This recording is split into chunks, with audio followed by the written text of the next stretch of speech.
And her opponent, Zeta Shang.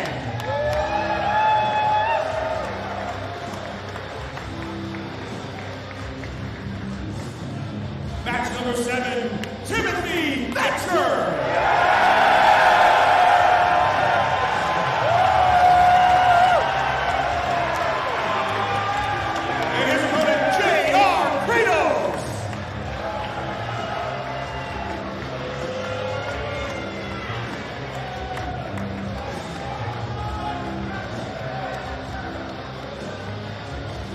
Match number 8, Steve-O Mike Bailey.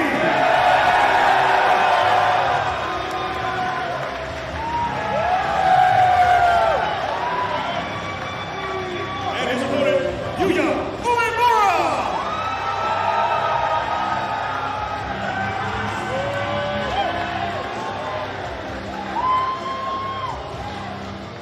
Match number 9, Josh Barnett.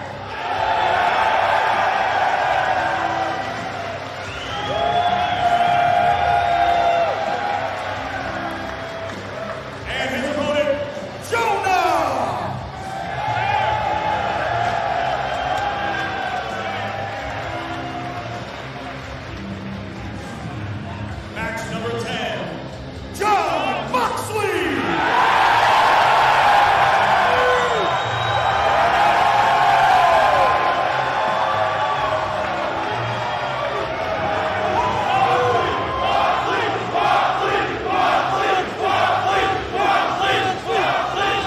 And his opponent, Biff Busick.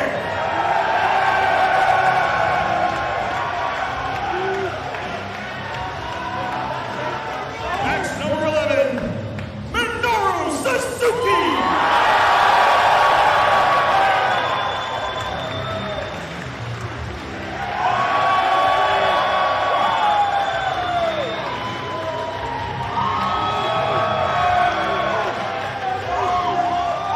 And his opponent, Chris Dickinson.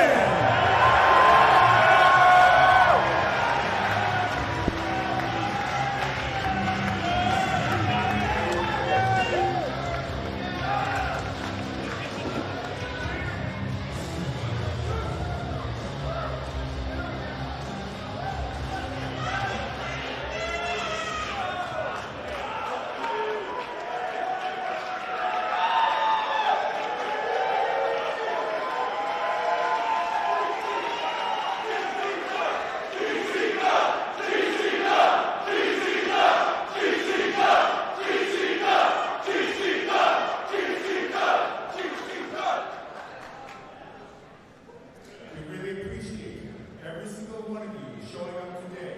We have other things to do, other places you could be, but you are here with us.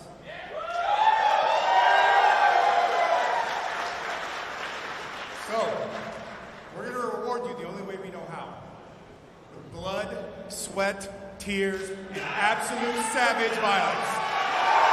We are the hardest hitting event in all of professional wrestling, and I and everyone around me is assembled, the toughest athletes in the world, to show exactly why this is called Bloodsport.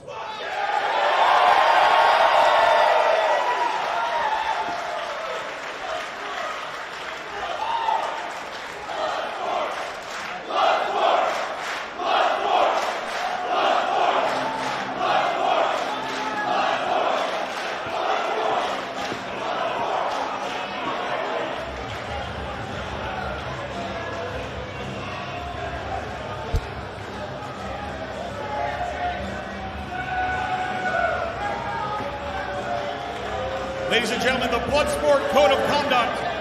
These fights may only end via referee stoppage. This can occur via submission, knockout, forfeiture, or disqualification. Contest cannot end via pinfall. If the opponents find themselves on the hands or outside the ring, the official will restart them in the center. There is a 10 count on the outside of the ring, and competitors must not be prohibited from getting back into the ring.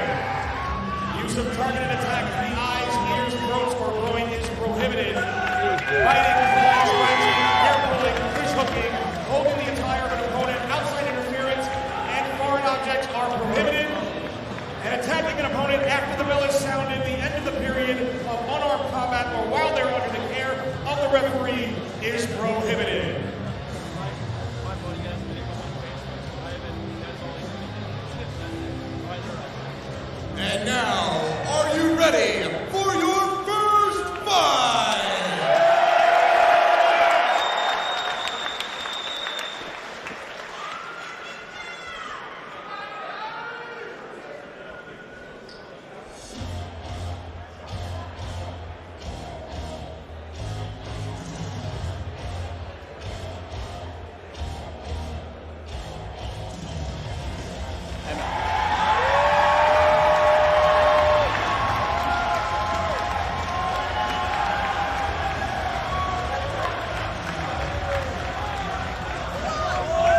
Well, a very good afternoon from Dallas, Texas.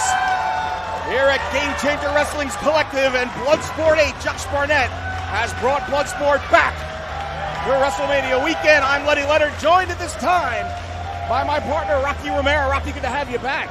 It is good to be back. That was a hell of an opening speech by Josh Barnett. I am pumped. Did you see Minoru Suzuki and Chris Dickinson in each other's face? What a hell of a main event it is going to be tonight. Oh, there's going to be violence, as Josh Barnett liked to put it. Savage violence. And these two women kicking things off here. Masha Slamovich, a young woman who has made tremendous waves on the independent wrestling scene over the last year to 18 months. And then this woman, Janai Kai, the kick demon. A very dangerous competitor herself. Let's get ready for the introductions.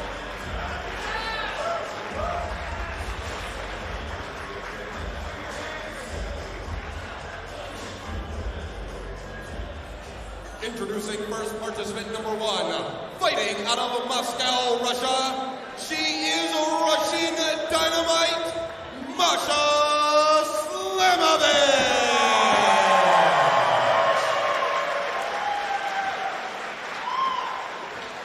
Her opponent, fighting out of Washington, D.C. She is the kick demon, Janai Kai.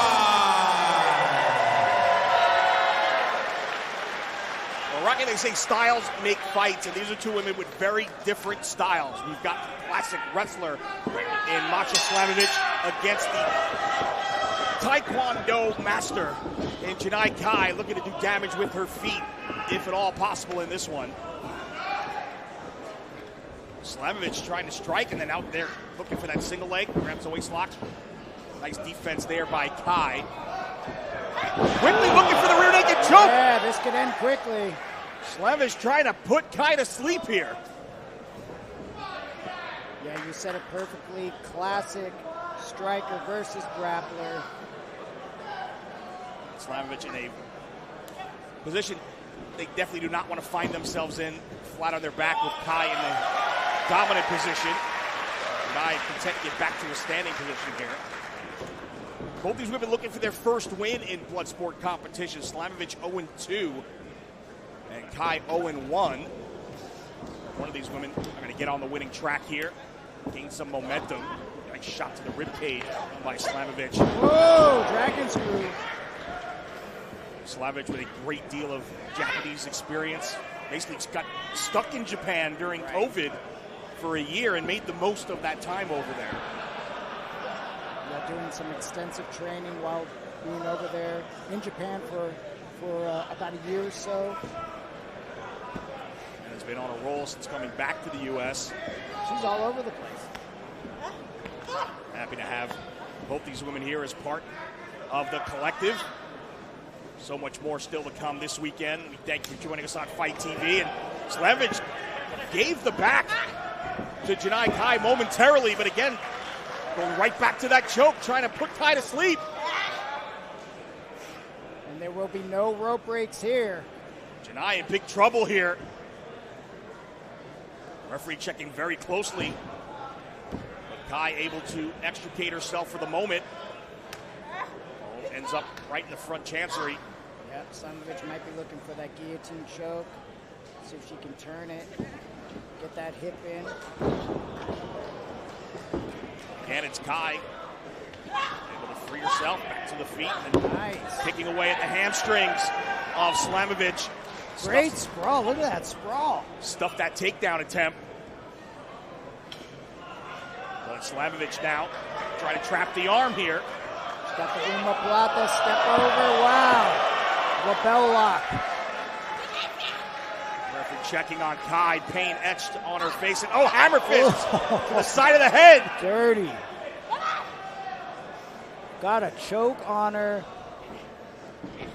Got the omoplata in. Ooh, tried to reposition and gave up that omoplata. I would have tried to sink it in and keep it in there. Kai again trying to find a way back to her feet. Ooh, just straight punches. Straight to the face. Again, back in the mount, lefts and rights. Nice. Slamovich able to cover and block most of those, though. A couple of those snuck into the body, though. Now looking for the knee bar. Yeah, Kai needs to get back to a standing base. Yeah, so far in this one, it seems like it's been Slamovich has been. Look at this. Oh! Just as I was about to say, Slamovich has been better able to impose their will in this one. Kai able to connect with some heels right to the chest. And, oh, man. Oh, there you go. Up kick. That'll land. But Slamovich flush in the face as the back. Masha trying to grab a side headlock, then cover it up momentarily. Just Slamovich just too experienced when it comes to grappling. Oh, back elbows landed right at the side of the cheek. Slamovich coming in off a loss to Marina Shafir in LA at Bloodsport 7. Put up a hell of a fight, though. A lot of people thought that was the match of the night. It was a match that led to a match we're going to see a little bit later between Zeta Zhang and Marina Shafir. Oh! Side kick from the bottom position. Drops the leg. Oh! Right suplex, floats over. Nice. Into the cross-arm breaker. Armbar, straight armbar. And it's over just like that.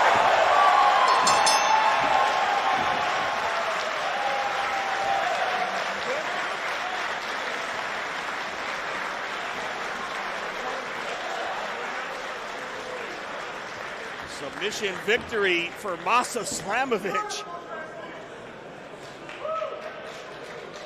Able to get the tap out over Janai Kai. Both these women hearing it from the crowd.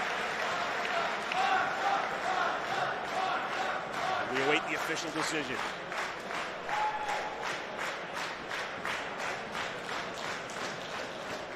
The winner of the fight, Masha Slamovich. Rocky, two women with a heck of a future in front of them for sure.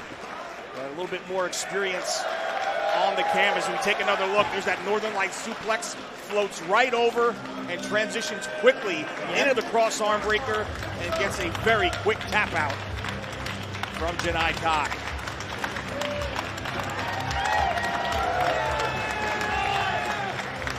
There's lots of action still to come here on Fight TV. Later on, 8 o'clock tonight, it is night one of Joey Janela's Spring Break 6, followed by Planet Death at 11:59. And a whole lot more we'll talk about Friday and Saturday coming up as we move on here at Bloodsport 8. It is now time for our second fight.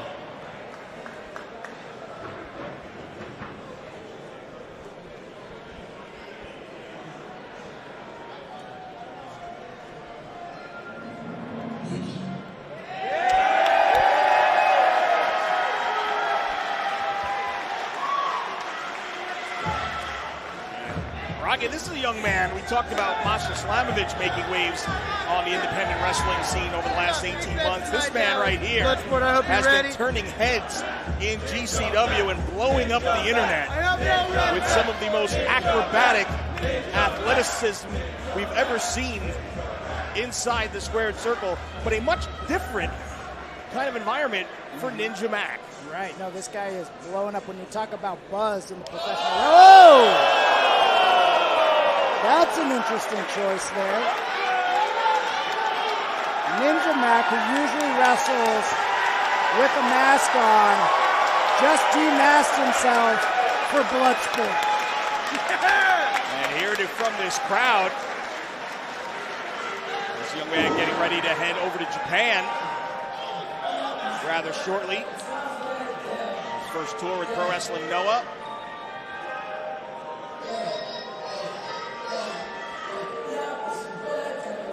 Tonight, Ninja Mac will be taking on the tag team partner of the woman we saw in our opening fight, Janai Kai, the other half of Yokai. Here comes Yo-Yo.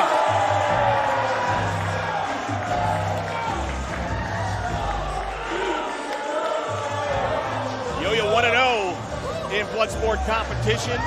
Beat Starboy Charlie at Bloodsport 7 in Los Angeles. Turned a lot of people's heads in that one. The shooter weight.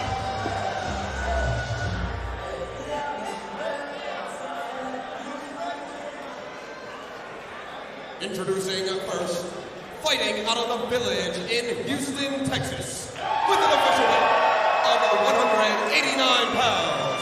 This is Ninja Man.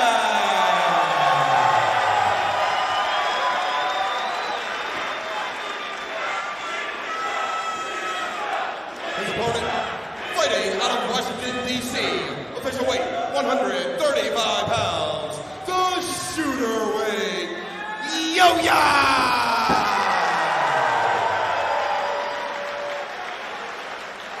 Two very quick and agile athletes. The first singles match between these two men in their young careers. They've been in a couple of scramble matches here in GCW. But the first chance to go one-on-one and to do it in this kind of a setting here at Bloodsport. Certainly a different match than I think we would see under other circumstances.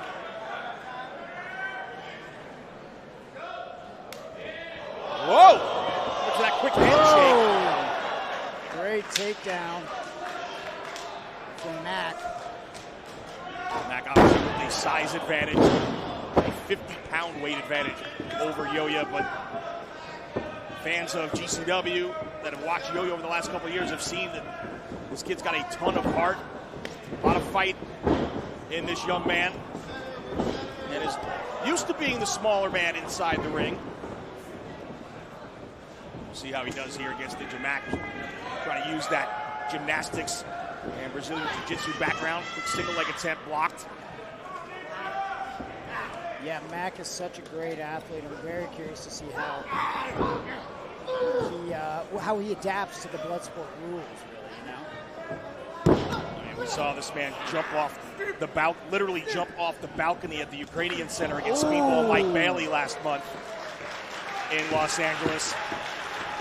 No balconies to jump off of here, no ropes to protect you. Yeah, great low kick there from Yo-Ya, trying to slow the pace, but answered back by Mac. Mac with a nice Muay Thai background as well, he said. Yeah, they're throwing combos here. Ooh. Yo-Ya not afraid to stand in there and trade. Yo-Ya's tagging. Yo-Ya's so quick. Oh! Caught him with that kick. Might have our first KO. But can he finish? That's the question. He's got Mac in trouble. Can Yo-Ya finish? Mac quickly saying, no, I'm okay to the ref. Last thing he wants his debut is a stoppage that quick. Guillotine here. Squeezing down. Oh, let's go of it.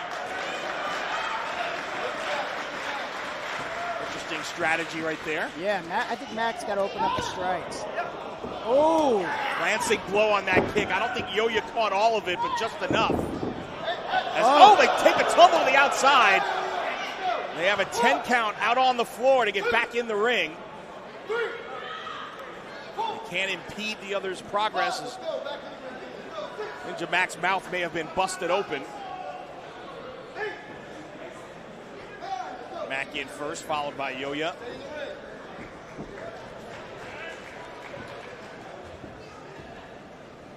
Struggling for position here. Mac looking for that takedown. Whoa! Nice throw. Beautiful setup into that throw. Faked him out, went for the leg. Got the suplex. Whoa! Missed that capoeira kick. And look for the triangle. They stared each other down, and Yo-Ya capitalized quickly, went for the triangle. Trying to force Mac to tap here, but Ninja. Yeah, standing up, trying to relieve the pressure. Scoops him up. Oh, went for that power bomb. Sweep the leg, and Yo-Ya came down almost right on his head. Quickly went to the floor. And I think that's a sound strategy. You land on your head like that, take a moment. I can understand the fans maybe being a little frustrated, but it's smart. You got a 10 count on the floor, you're in trouble, use the rules to your advantage. Exactly. And Yo-Yo clearly needed that time to collect himself. We'll see if Mac's able to capitalize. Oh, high kick connects. Just shook it off. Dude, Yo-Yo's just on it with the combos. Ooh, hard knee strike. Yo-Yo was able to get the arm in front of that second one.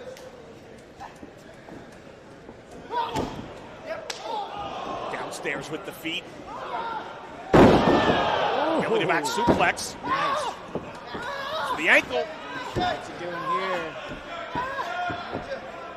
Smart strategy to try and take away the legs of an athlete like Mac. But go behind, a gut wrench. Oh, right back to the ankle. Beautiful. Ankle lock is on. Applied. Switches it now. Possibly going for a single leg Boston. Nope. Back to the ankle lock. Mac looking for an escape. Oh! High kick connected. Single leg again. Yo-Yo able to block. Elevates. Yeah, scoops him up. Oh! Jesus! All the way to the floor. Absolutely no padding down there.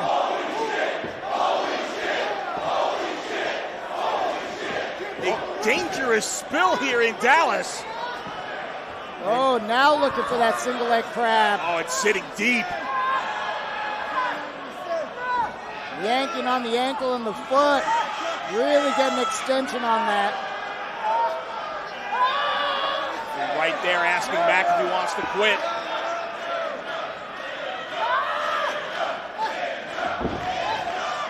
Oh. Went for that punch, but missed. Holy cow! He's dead. Oh, it's over. He's dead. It's over.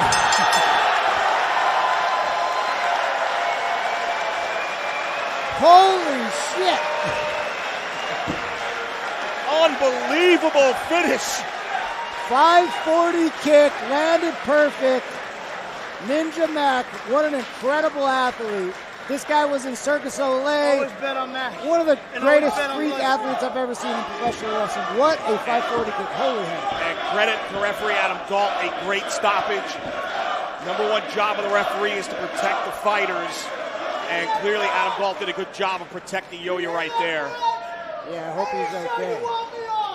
My God.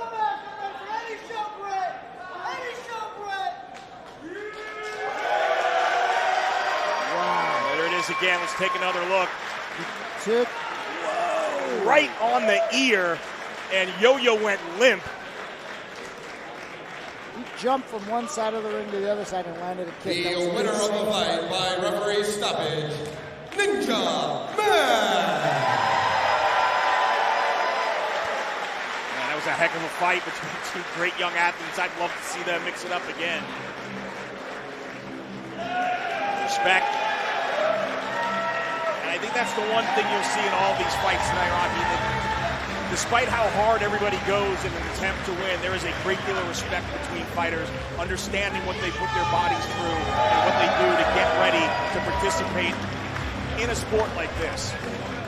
No, 1,000%. I mean, this is where you work on your technique, you work on training, getting yourself prepared and ready, and this is where it pays off in a place like this, Bloodsport, where it matters. There is your winner. I know, hard to tell from the way Ninja Mac is looking, walking to the back, but he is your winner in our second fight here at Bloodsport 8 in a jam-packed Fair Park here in Dallas in the shadow of the legendary Cotton Bowl. And now let's bring out the participants for fight number 3. So much more still going this weekend, as I mentioned. 2 shows later on tonight. Tomorrow we kick it off at 11 a.m. JCW versus LA Fights. We'll talk more about what's coming up tomorrow as Bad Dude Tito. And has there ever been a more apropos name for a human being on the face of the earth than Bad Dude Tito? I'm going to tell you something about Bad Dude Tito. This dude is a bad dude.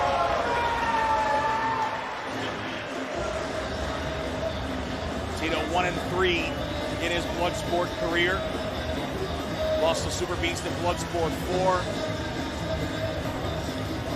4. Called him a call at Bloodsport 5. Knocked off Victor Benjamin at Bloodsport 6 in Ybor City. And had a hell of a fight at Bloodsport 7 against Eric Kramer that you and I got to witness. As he gets set to square off with Royce Isaacs. Man, I did not say his name tonight. That's twice. You got to call him Royce Isaacs. Royce. Maybe that's the problem. That's the problem. He's going to watch this back and beat my ass next time you see him. Yeah, get that for you. I need to hear more. Remember Team Filthy. That's right. Tom Lawler not on the card tonight, but supporting in spirit. Always in spirit, the Filthy one.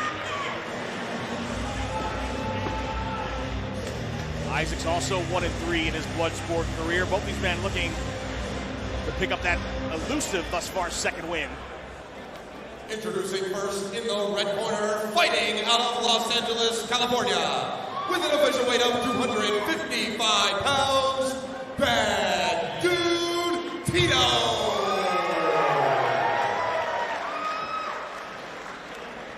And his opponent in the blue corner, fighting out of Los Angeles, California, by way of Denver, Colorado, with an official weight of 235 pounds, he is the Mile High Samurai, Royce Isaacs.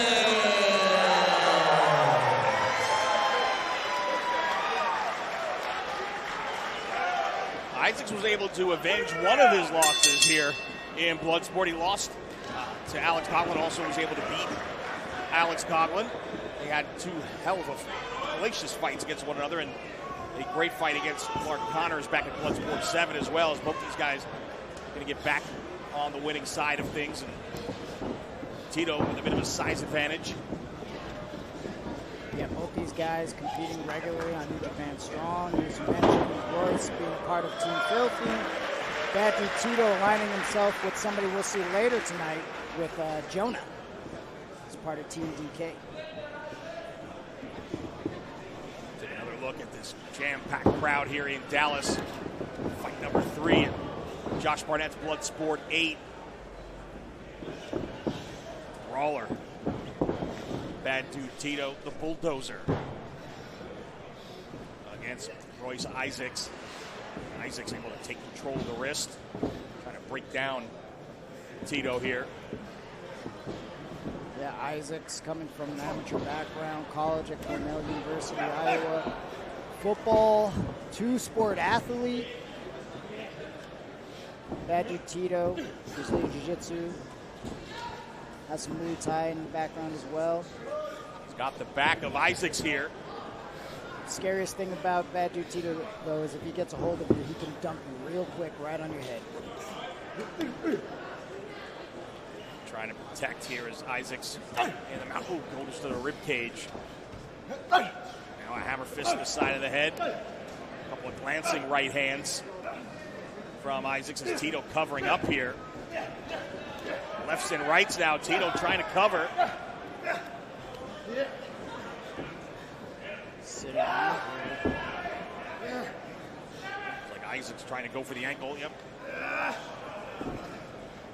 Went for that calf pressure, but got to stop. Now, Tito, I would give the edge to the grappling submission. Give the edge to Tito. With the actual wrestling, you got to go with Royce. That's the thing. When you have a submission style wrestler versus just a pure wrestler, does the wrestler have the ability to finish? Is the question. There's that power you talked about. He almost got dumped. I love Bloodsport. Good defense there by Isaacs. Just as I say that, he eats an elbow and a couple of right hands and a left from Tito, who's now forced to cover up for the moment.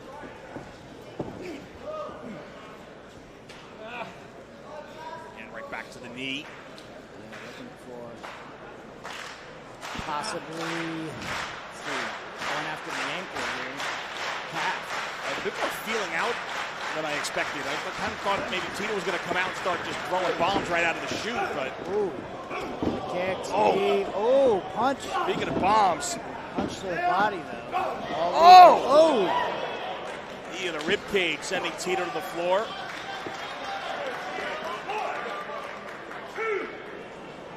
Tito going to take a breather here.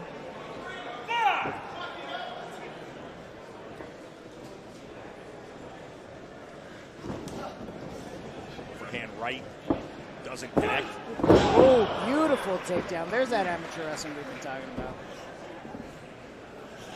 Tito quickly able to change positions, grabs Nice. the mount. They just bullied him over with that switch. Waist lock. Oh! It's the German suplex, hangs on. Standing switch. Oh, nice. Beautiful textbook German suplex. Jockeying back again. Tito with another one. And Isaacs trying to dig down here. Another one. Just dumping each other, but it's Isaacs looking for a third. Oh, beautiful roll through. Maybe looking for a knee bar. Yes. Isaacs, pain etched on his face. He tries to use his free leg to force Tito to release the hold, and does, but eats a right hand. Palm strike, palm strike. Wants the kick. Capture suplex.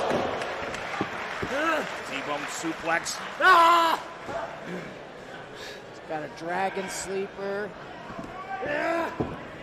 Trying to trap the leg, but Tito floats over. Man, Tito is good on the ground, man. Right back to the leg again. Very impressive. Swinging the back of his hands. Sometimes when you can't find technique, man, you just got to throw a couple of punches. Muay Thai knees from Isaacs. Went for that double leg, got stuffed. Oh, Nice. breaks the head. And it's over. Oh! Sweet rolling guillotine for the finish.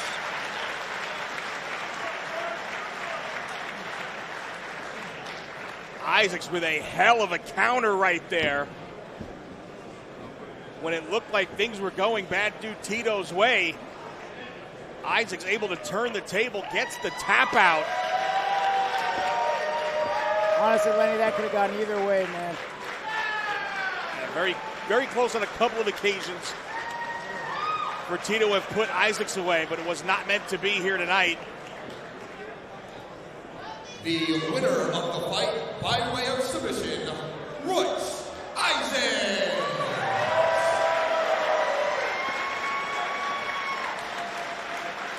And Rocky, these two guys strike me as the kind of guys that if you put them in there 100 times, they'd both probably win 50. Yeah. Very evenly matched. Very evenly matched. Skill set. It's pretty much even. And I want to see that again because I want to see some more suplexes. I think that's my favorite. I love me some suplexes. What's not to love as long as you're not on the receiving end? Exactly. I'll do it from here. I like to watch it from here. You've been on the receiving end of a few in your day. Yeah, let's not talk. I've given some too. Right? It is better to give than receive. That is correct.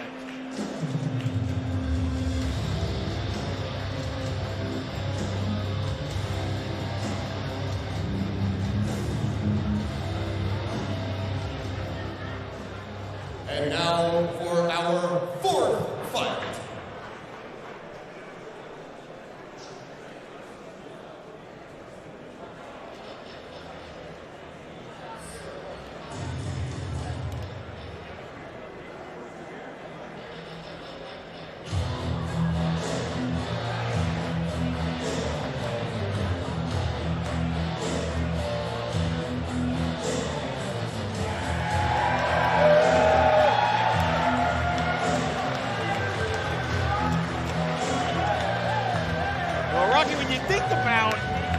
prize fighters, you think about wrestlers and tacticians, technical skill. This man is not the man that comes to mind when you think of those things, but this is a dangerous, dangerous man. Not at all. Zero technique, but he'll punch a hole through your face. Just the kind of guys I like. He's been turning heads in JCW. Has Slade getting an opportunity here to do what he does because he loves it, and that's fight.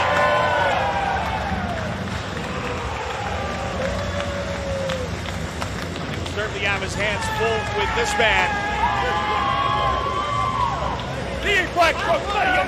Alex Coughlin.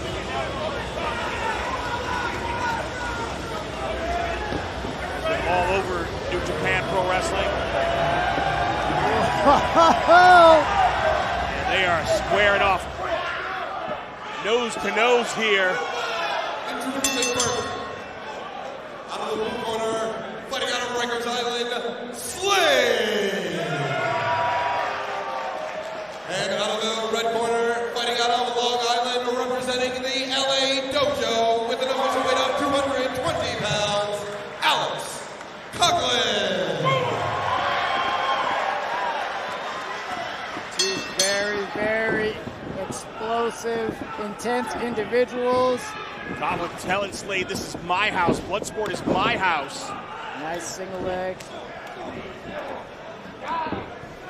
I talked to Slade earlier today, and it was. You talked to him? Because I tried to talk to him, and he I did. I I'm from New York, and I know some people he knows in Rikers. Okay. Let's just say that. And he's not here in the spirit of competition. Ooh. This man is here Oh, to huge fight. Huge right hands. Slade just took him. And that's exactly why he's here. He wants to fight. Didn't even phase him. But Coughlin graduated the LA Dojo. Came through the program with Shibata. Squared off against Josh Barnett in the past. Oh, man. Oh, man. Very recently squared off with Barnett and earned a great deal of respect from Josh. But right now, look at these he's getting, elbows. Yeah, right now he's getting respect beaten into him by Slade. Yeah, Alex Coughlin took a step away after graduating from the LA Dojo. Oh. Katsuo Shibata went over to Revolution Pro in the United Kingdom, competed there for a few months, and now back and ready to rock. See, from the last time we saw him, his graduation, his costume has completely changed. We saw him in the black trunks and the black boots. Now he's adding his own sense of style. Just like he's adding this, trying to get this submission. And I think this is probably as fired up as we've ever seen Alex come to the ring either. Yeah. Oh, man. Ooh. Got his legs all twisted up. Throwing those elbows, but Slade with a nice escape. This is just a straight up fight. Dog fight. Hand right around the throat. Nothing fancy there. Nope. And a bit of a smirk, a smile on the face of Slade. Absolutely loving every second of this. Ooh.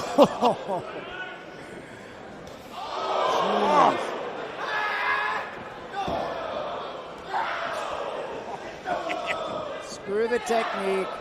Let's just throw some blows. See who's tough. Oh. You've got to be kidding me here. Oh. Backdrop driver, he pops right back up. And plants Coughlin. And asking the ref to check, he wants the knockout victory here. Instead, traps the neck. Guillotine. Yeah, possibly look for a guillotine. Alex back to the standing position. Standing switch, grabs the waist lock. Beautiful. Deadlift German. Holding on. Switching to the rear naked. Oh! Slade's in trouble. Wow! Got the hooks in. He's smiling, but he's fading. no way this guy's gonna tap. Oh! He's out.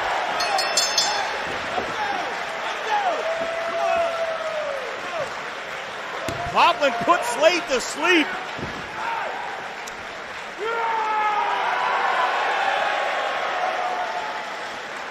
Let me tell you something, Lenny.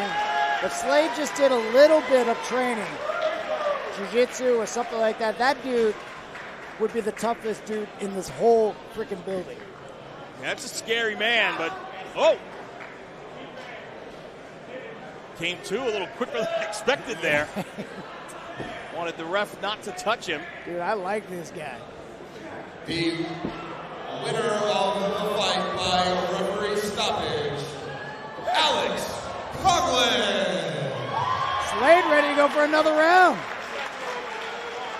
Ring the bell, let him go again. That's what I say. Well, Slade said, show me a good loser and I'll show you a loser.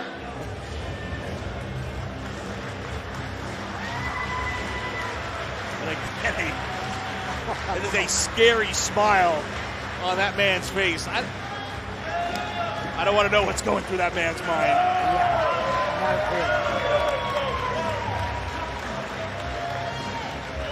An impressive win for Alex Coughlin here at Bloodsport 8. I hope we get to see more of Slade. And there is still so much more to see here on Fight TV this weekend. Tomorrow at 3 o'clock, it is For the Culture. AJ Gray taking on Darius Lockhart, and the Hitmakers taking on Shane Taylor Promotions. Our fifth fight.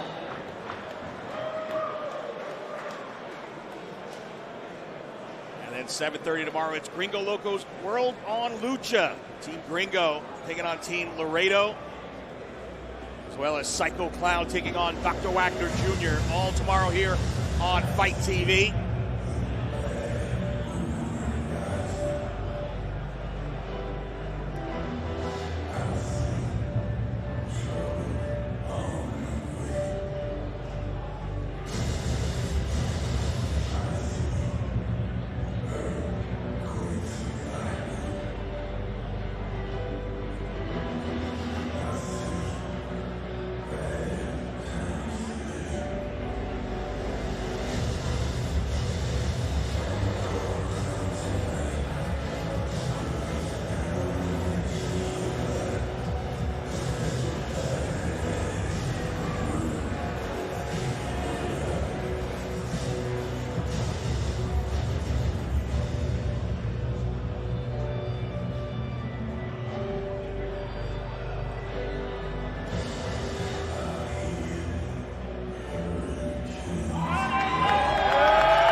Can we call him Johnny Bloodsport? Why not?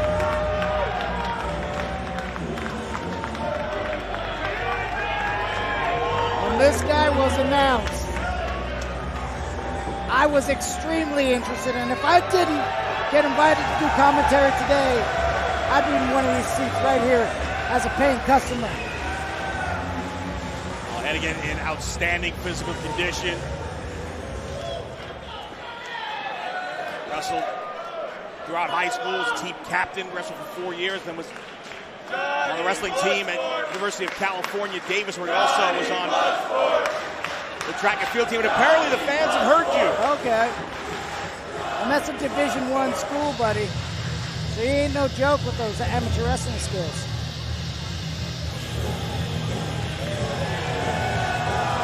Taking on a man with a great deal of experience here in Bloodsport.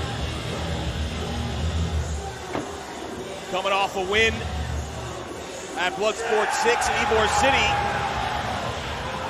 Simon Gotch.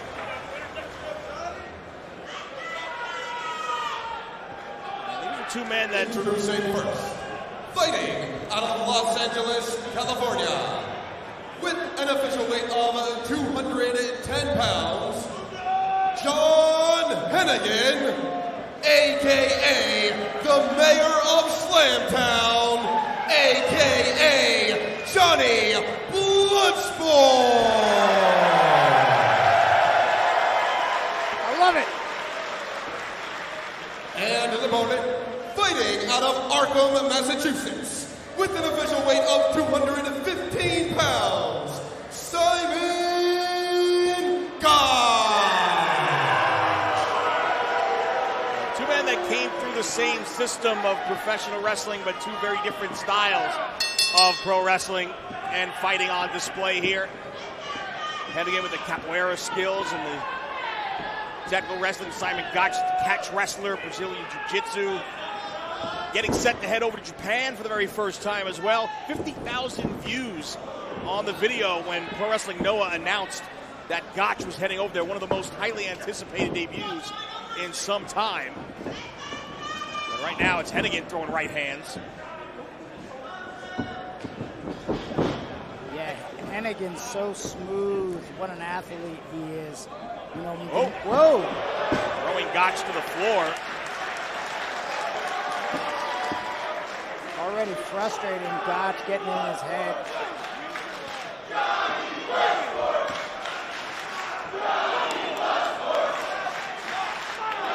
And credit where credit's due to Hennigan as well. Somebody who's done what he's done in his career, that's been around as long and has been as successful as this man has been. To get out of your comfort zone and get into a situation like this is a testament. Wow, look at his takedown. Beautiful leg sweep. No, absolutely, absolutely.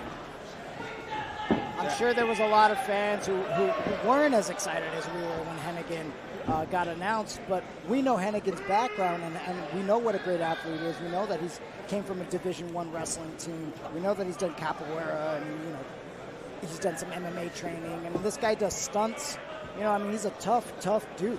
And you got to respect anybody who's willing to test themselves in this kind of an environment when you don't need to. And this is not something that John Hennigan needed to do. This is something he wanted to do.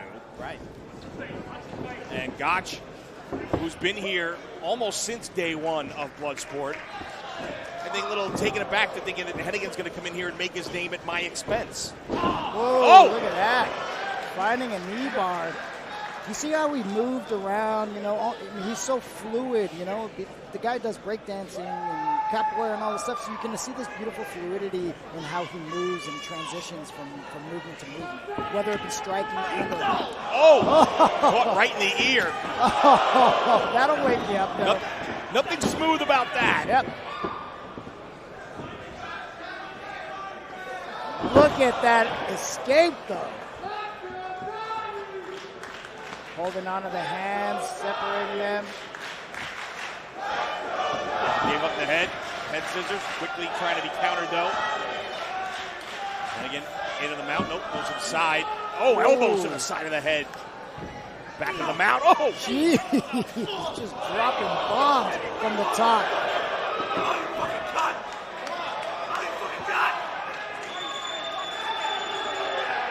And Gotch taking umbrage with Hennigan.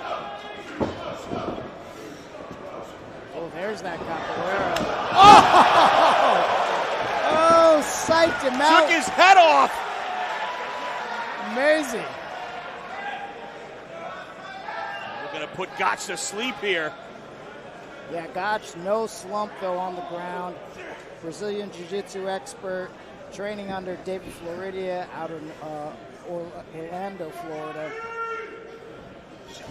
Shout out to Floridia. Short headbutt by Gotch and another rocks Hennigan.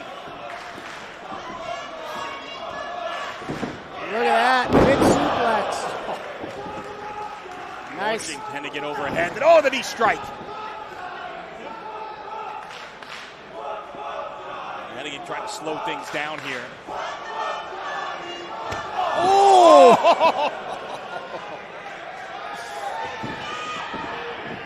Johnny using those educated feet. And now wants Gotch to get up. Kick to hamstring, the leg. yep. Those will slow your opponent down real quick. A bit of gamesmanship here between both these men. Hennigan trying to get Gotch up. Gotch trying to lure Hennigan in, but instead it's Hennigan again going to the hamstring. Knee in the belly here. All the way around. Into the mount. beautiful, switching right into the armbar. Yeah, look at the cross arm breaker. Good block from Gotch. Trying to break Gotch's grip here. Instead, it's Gotch rolling Hennigan over. Stacking up Hennigan here. Pull the arm out. Oh! Dropping elbows. Steps over the top. The chin lock. Making it difficult for Hennigan to breathe here. John Wisely trying to get back to his feet. I love that Gotch keeps using those short units when he can, sneaking them in there. Well, it's so tough. You can't protect yourself from them. Ooh. Now just wind it up. Big trade-off here. Oh,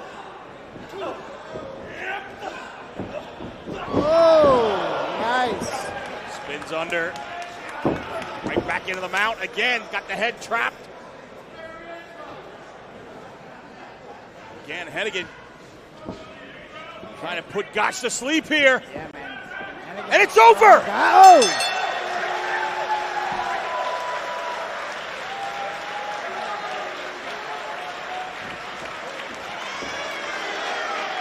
What a fight!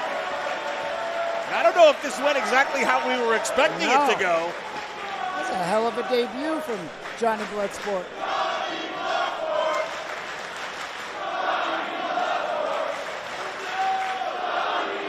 Johnny Bloodsport hearing it from this crowd in Dallas. A hard-fought win over a double tough Simon Gotch.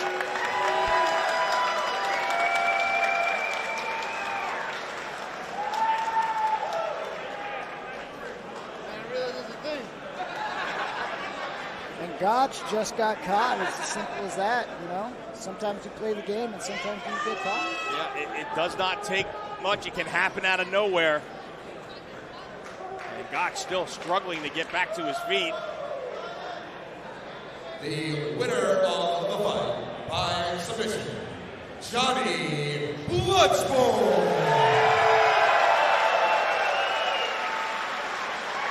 Disappointment on the face of Gotch, but nothing for that man to hang his head about. One of my favorite competitors here in Bloodsport.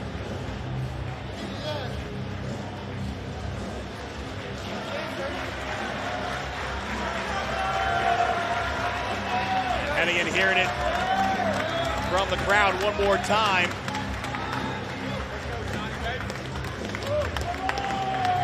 I am excited about this addition to Bloodsport. I think it's a hell of a roster already, and adding Johnny Bloodsport to it, things just got better. Yeah! Oh, did I mention that he's the mayor of Slam Country? You didn't, but I was going to. You beat me to it. Oh, okay. Well, that's why you're the best at what you do. This is true. This is true. Finally, a co-host that can put me over the way I like it. Thank you. And now, fight number 6. Well, I mean, you got stuck with Kevin Kelly for years. Well, I know. He'd have put anybody over. Trust me, I know. Actually, that's not true. He does put me over. Which I appreciate. Might have put over The Rock, too. Yeah.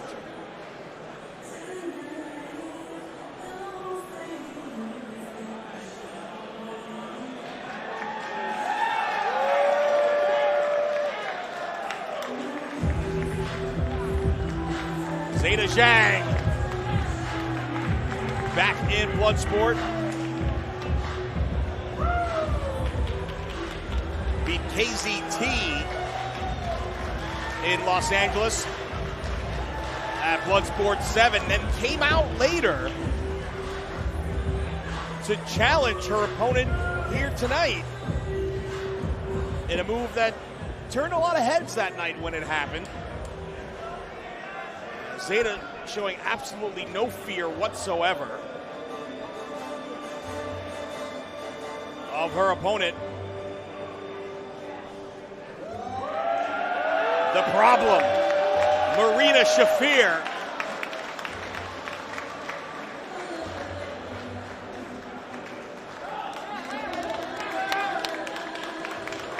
Rocky, this is the one fight on the show tonight that has been very, very personal since really the first time these two laid eyes on one another here in Bloodsport. Apparently some underlying tension dating back to their days in the WWE together. Zeta basically doing an interview recently saying that I don't know what Marina's problem with me is, but she has always given me dirty looks. She's always kind of side-eye me whenever we've been around each other, but we're going to settle it tonight. First, fighting out of Richmond, Virginia, Zeta, bring the big sand!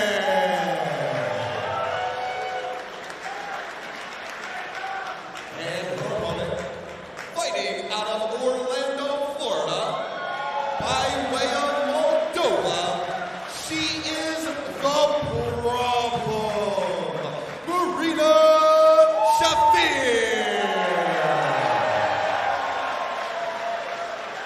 And Rocky, Maria Shafir is staring a hole through Zeta as there's the bell and we are underway. Zeta, very accomplished, Brazilian Jiu-Jitsu, MMA background, grappler, got some stand-up, very, very well-rounded. Shafir, a high-level judoka, obviously a longtime training partner, member of the Four Horsewomen of MMA.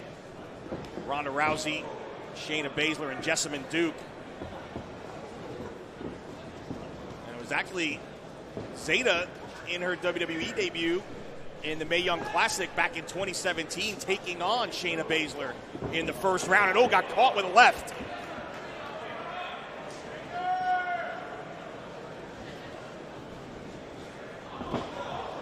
And Zeta going to take some time as they got very close to the edge of the ring, and now it's gone to the floor. Baited her in. Marina took the bait. Thrown right back in, though, but not before seizing the advantage, Whoa. but quickly countered.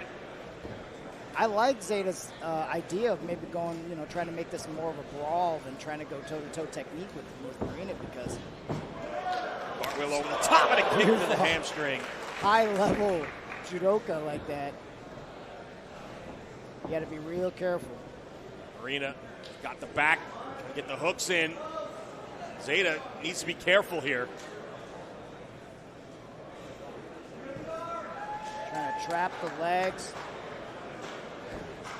Marina was undefeated in MMA as an amateur before turning pro. All of her wins by submission. And a smile on the face of Shafir as Zhang lets her back up. Check that kick. Grabs the waist lock. Look at that beautiful takedown. Nice. Trying to grab the head. Trapping the arm as well. Marina can utilize her legs. Zhang able to block.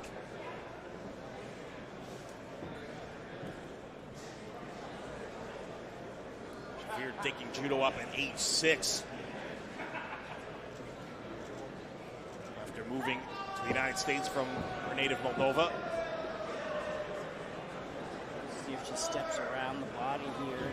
Is it an escape? Nope. Zhang holds on. A little bit of a stalemate here. Yeah, neither woman able to gain a clear advantage right there. Now going to step over and possibly. Zeta's got to be careful because she could get mounted. There you go. Chooses to go with the side mount. Marina looked to be trying to lift Zhang up. Oh, the power. Oh, they're just slamming Zhang to the canvas. See if she can get her up. Continuing to try and hoist her up. Oh! Scoop and a slam. Knee on belly, control.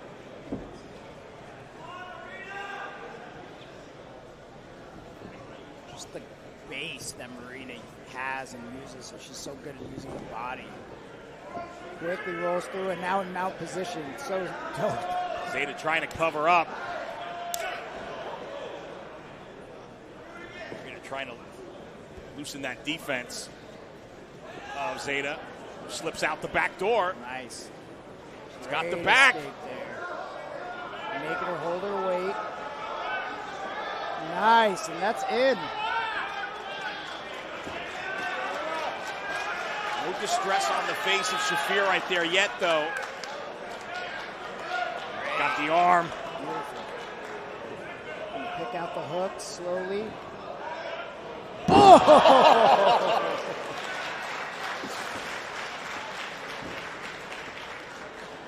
Just jarring your spine there. Rita trying to float. I think if Zeta, oh, that was a great shot. I think if Zeta keeps it on the standing and brawls a little bit more, I think she's going to find a little bit more success than trying to play the game, the grappling game, with probably one of the top, if not the top grappler in Bloodsport. Back to a standing position here. Zhang trying to throw those strikes to open up Shafir, who goes to the midsection instead. Zhang trying to fire back. That one blocked. Downstairs. Pick the ankle. Now just circling Zhang. Shafir looking for an opening. Single leg. Do a double. And the waist lock. Again, trying to get the back. Looking for the choke. Hooks are in. Marina's got to try and free herself here. They're doing a great job. Wrist control there. Escape. Covering up. Oh. Marina looking for that heel hook all the way around. Zeta again. Great defense from Zeta. Nice job blocking there, looking for a knee of her own. Here stepping over. Traps the ankle. Possibly looking for an ankle lock here. Toe lock. She's now going to switch to a little bulldog side headlock, maybe. Bulldog choke. Zhang trying to roll free. Marina relentless, hanging on to the side headlock. Oh, nice escape. What a beautiful escape. Step through.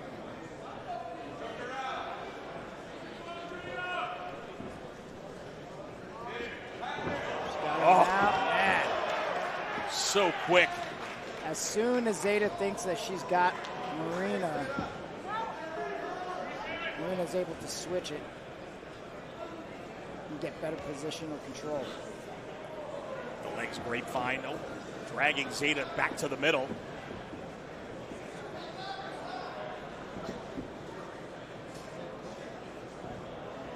Control of the foot. Zeta now on the back, kicking away at Shafir, and both women back up.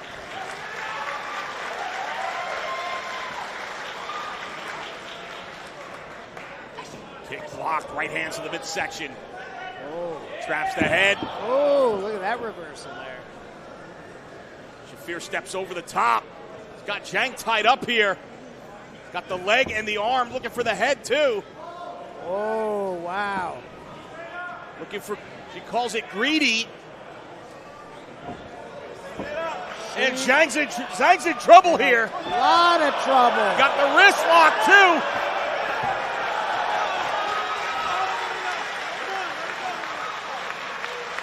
And the referee call it.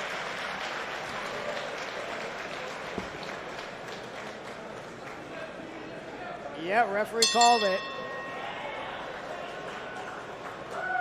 The winner of the fight, by way of submission, the problem, Marina Shafir. So maybe we didn't see if it was a tap or a verbal submission, but yeah, your winner is Marina. Camera was a little tight. A hard-fought win for the problem, Marina Shafir, over a very tough Zeta Zhang.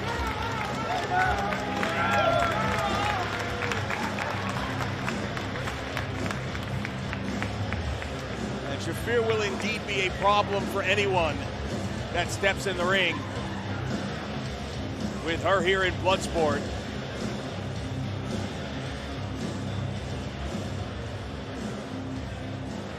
It is now time for fight number 7.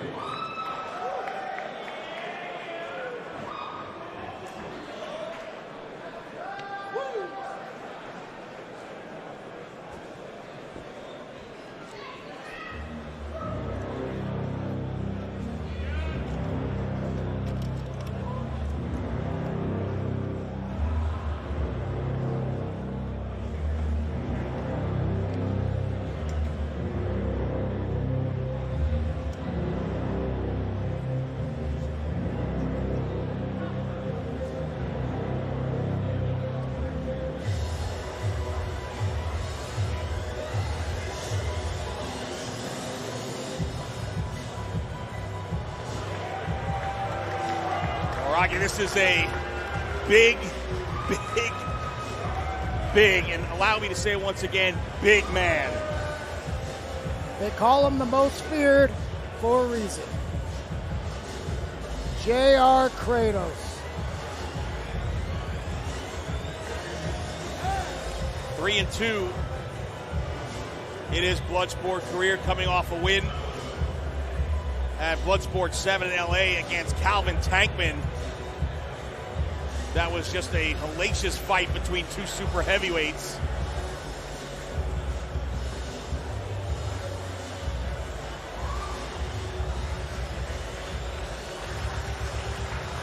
Also has wins against Alex Coughlin and Simon Grimm in his Bloodsport career.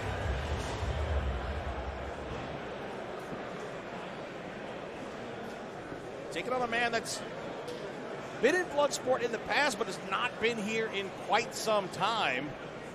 And it'll be very good to have this man back here in Bloodsport.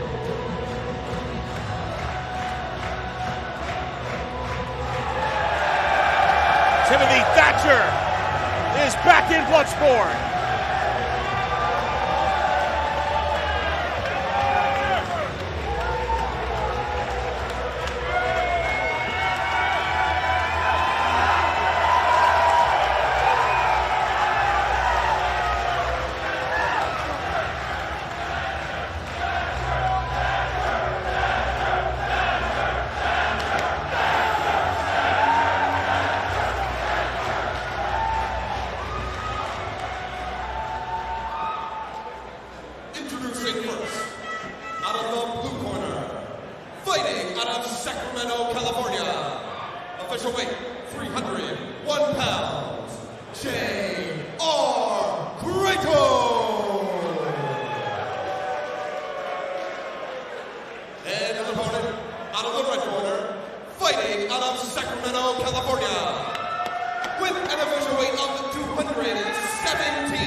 Both known Tim Thatcher for a long time.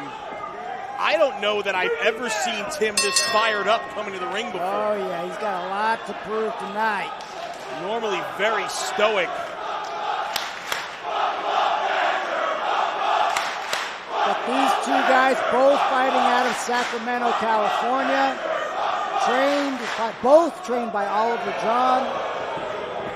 Both trained together in Canada with Ishikawa at the Battle Arts Dojo, where they both slept each night while they were training there. They both slept in the cage there. So these two know each other extremely well. Oh, there's the power we expect to see from Kratos. Yeah, the first time these two men wrestled against each other is back in February of 2013. Off and on, they have wrestled with and against each other for about 9 years. Oh, look at the smile on Tim's face. He drives the knee into the back. This is a man who's built for this environment. Catch wrestler, thrives on trying to break people down. Got it. Oh. You're going to have to get the striking edge to the big man, J.R. Kratos, former amateur boxer. Trained in Muay Thai, as well as Brazilian Jiu-Jitsu. Kratos victorious the last time he and Thatcher squared off against one another back in 2019. This, of course, Thatcher's first match since leaving WWE. But more so even than that, it's the first match for Tim Thatcher since August of last year, as he had transitioned to coaching. It'll be interesting to see if there's any ring rust on Thatcher after such a long layoff. J.R. Kratos has been busy wrestling on New Japan Strong. Another part of Team Filthy, training with Tom Lawler. Also frequently trains with Josh Barnett. And smart strategy right here, forcing Thatcher to just carry Kratos' body weight and driving those knees to the rib cage. Definitely pay dividends the longer this match goes. 100%. Oh, Thatcher going to the kidney with the right hand. And those little short shots are gonna, oh, look, go after the eyes or the nose there. It's a big no-no here in Bloodsport, so he's got to be careful. Thatcher with the legs grapevine, knee in the back of the neck. With Thatcher, it's all the little things that are extremely painful while he sets you up for these bigger things like this. Beautiful surfboard. That's a big man to hoist up there like that. Oh, but he lost position on that. Side headlock now traps the arm. The cross arm breaker, and Thatcher quickly escapes. Oh, God. Raining down shots from the mount. The ankle of he's trying to turn Kratos here. Ooh, just kicking him in the back. Nice. Looking for that half crab. And sitting deep in that half crab.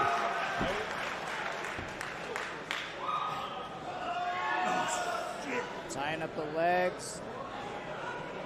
Must be looking for a death lock here.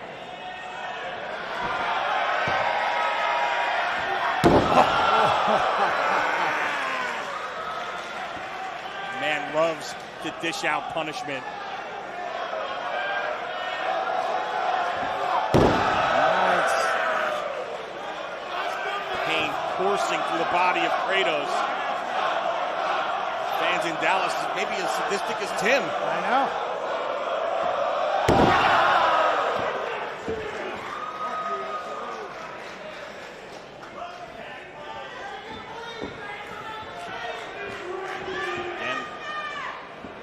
Back to a standing position. Kratos trying to contort his body and turn away from the pressure. Thatcher switches it up, grabs the side headlock.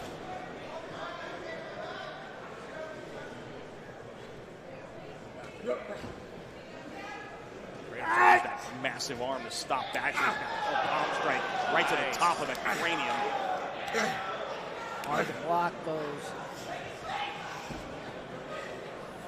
You just give your limb to Thatcher to do something else with it he wants to do.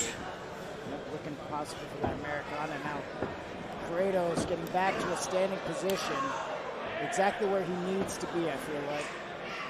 Oh no, Tim trying to hoist the big man up. I don't know about that. Whoa! Oh, did not pay Kratos off. turned it over, reversed that.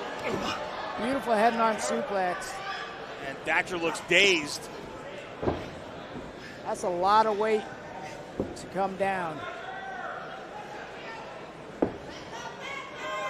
Kratos, Oh! muscling up Thatcher. Insane show of power right there from the big man. You know what Kratos does in his day job? He's an iron worker. That makes all the sense in the world.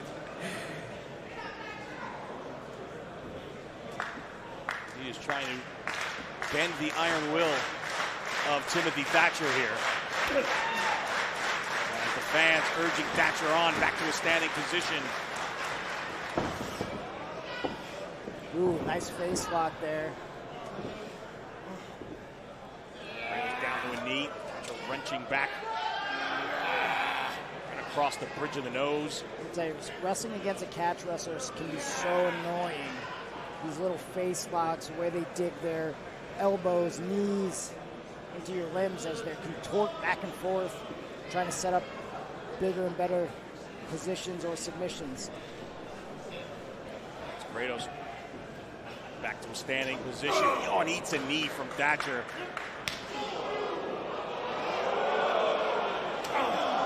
I don't know that Thatcher wants to trade with Kratos.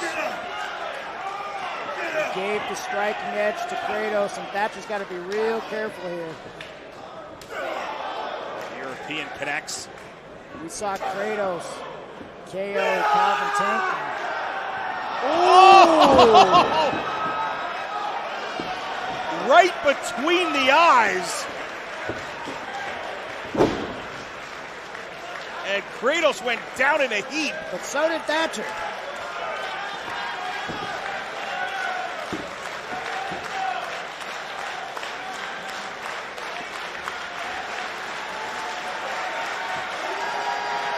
Oh! Kratos has been busted open. Oh!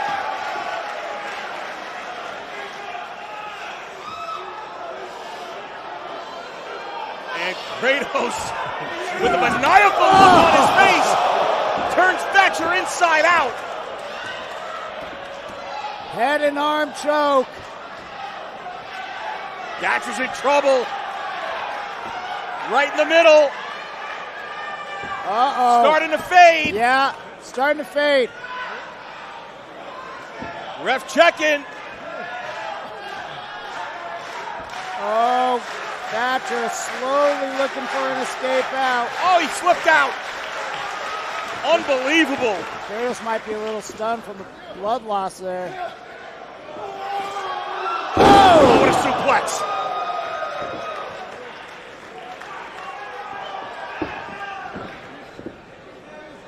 Thatcher looking for that Fujiwara armbar. Trying to flatten Kratos out. Oh, Jesus. Oh. Trying to stop Thatcher. Oh. Oh. Thatcher again just waylaying Kratos. Can't get that arm. Credit to Kratos here. Fighting through. Oh, pile driver. Huge pile driver. Oh! Superman punch. It's over. Oh, man. Thatcher is out.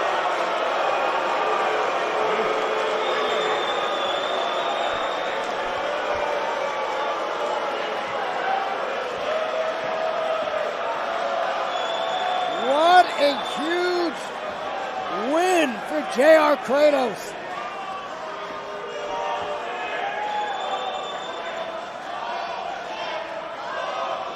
And the Bloodsport fans not too happy about this decision here tonight.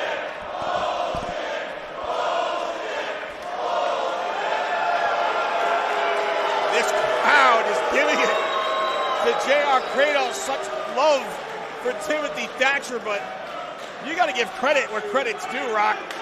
Let's take another look. Blood pouring.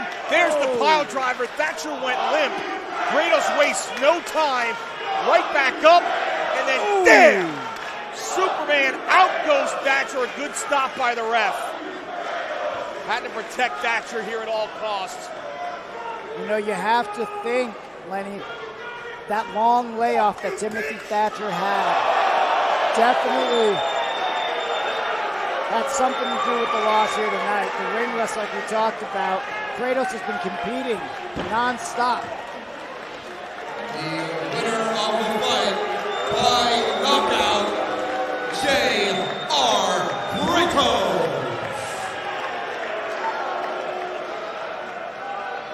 Give me that one back again. Yeah, I'm down for it. I don't know if Tim wants to run it back.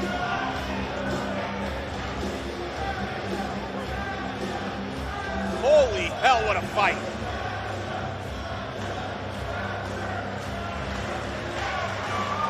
And honestly, I think if you want to take one match that encapsulates what Bloodsport's all about, that's the match right there. 100%. Referees out here, medical staff checking on Tim Thatcher.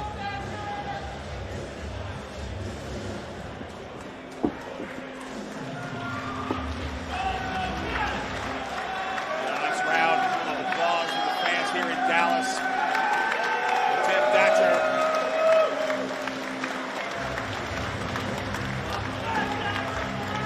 But the story of Tim Thatcher does not end there, and I'm curious to see how he can bounce back after this loss.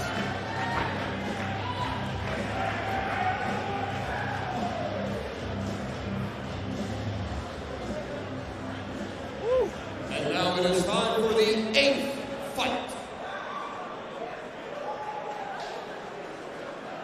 Good luck following that. Yeah. I'm glad I'm here. We are following this at 8 o'clock right here on Fight TV. Joey Janela's Spring Break 6 Part 1. AJ Gray and John Moxley for the GCW World Heavyweight Championship. And Joey Janela against X-Pac. Still to come here later tonight. Right now, Speedball Michael Bailey has come to Bloodsport.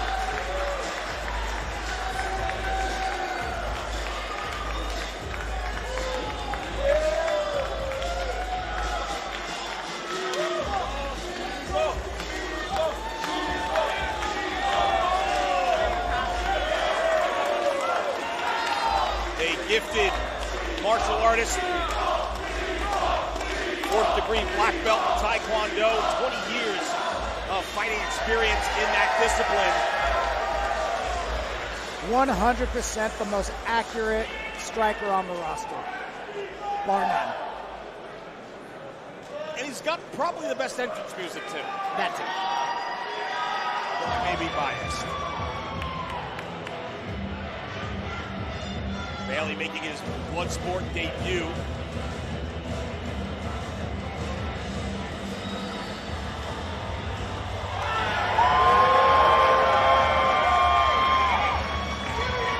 Rocky, you've had the chance to see this young man up close over the last year or so. 100%, and how much he has grown over the last year. Currently on excursion from Japan here in the U.S. Sporting a red towel, very reminiscent of Antonio Inoki. Something about him just so classic Japanese style. Great amateur wrestler, Yuya Uemura.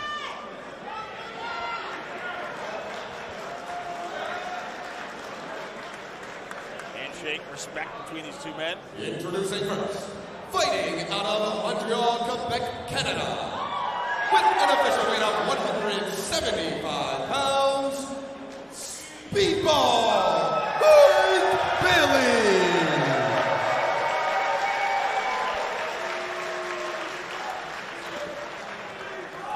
And his opponent, fighting out of Imabari, Ehime, Japan, with an official weight of 93 kilos, Yuya Uemura.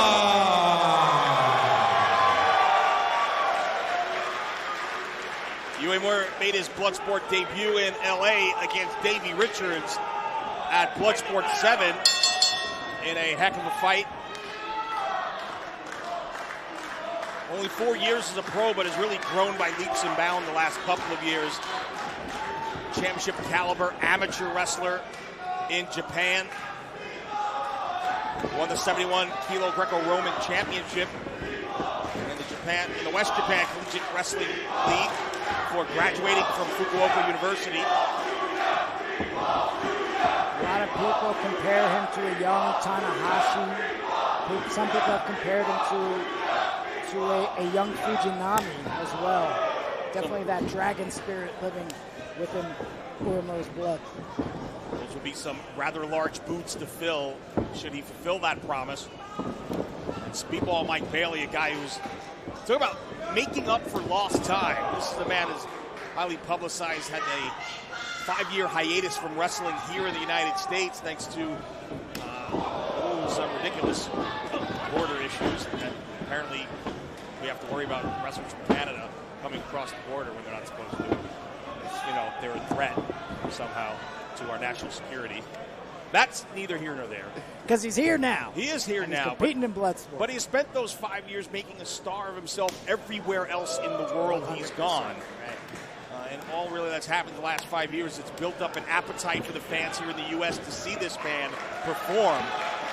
And it's great that we're all getting to see it now. Become a big star in Japan and Mexico and Europe. Really honing his craft and just really exploded on the U.S. scene in the last couple months. Yeah, and before the incident, he was really just starting to hit his stride here in the U.S. and starting to make a bigger name for himself here before that all came to a screeching halt. But he has certainly made up for that lost time since being back in the U.S. and showing fans just how good this man is. Oh, what a takedown! Uemura was waiting for one of those kicks to land, catch it, and throw Mike Bailey on his dome. You've got a striker and you're a wrestler. What do? You find a way to get the man off his feet. And that's exactly what happened right there. Julia trying to float through. Bailey's been there with some top shelf competition the last several months here in the U.S., taking on everybody and anybody. Ooh. And dangerous feet, no matter whether he's standing or not. Yuya's going to have to be aware of those lightning fast feet. Yep. Oh, high kick connects. Just with one shot, one split second could change everything in this fight. Yuya able to fight through and weather the storm here.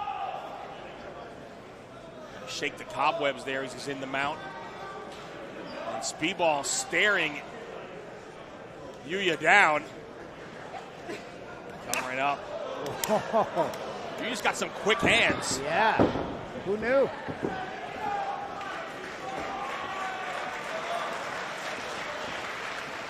The intensity has really picked up in the room.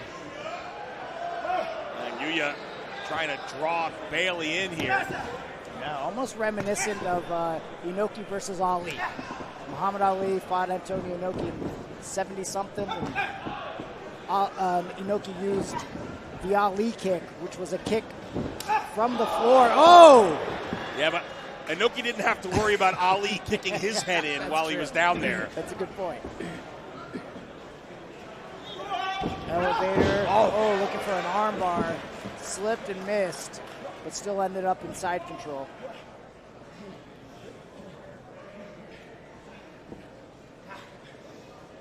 Elbow into the side of the jaw of Bailey. Not even showing any stress at the moment. Yuya tries to grab the wrist. Bailey able to protect.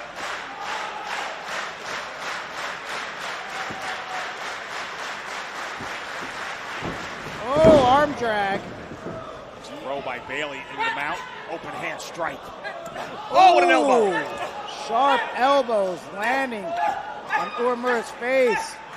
Flurry from Bailey. We're able to block a couple, and now wow. It's Yuya raining blows down.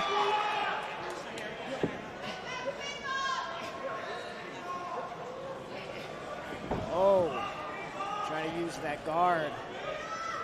Uemura takes the back, looking for an armbar.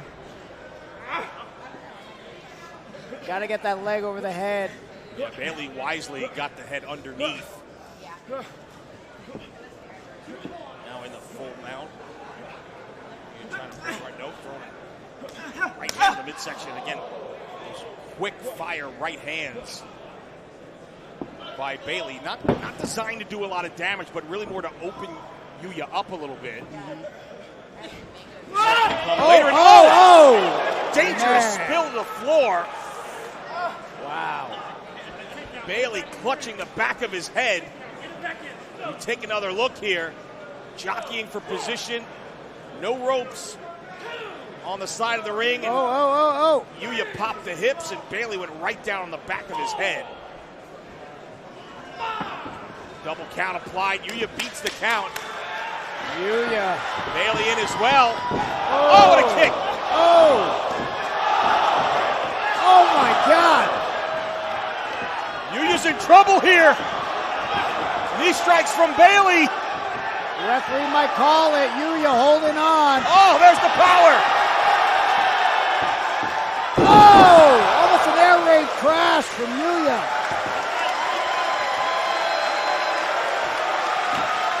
Back up. Yuya, oh, nice. Beautiful Fujiwara armbar. What a great transition into it.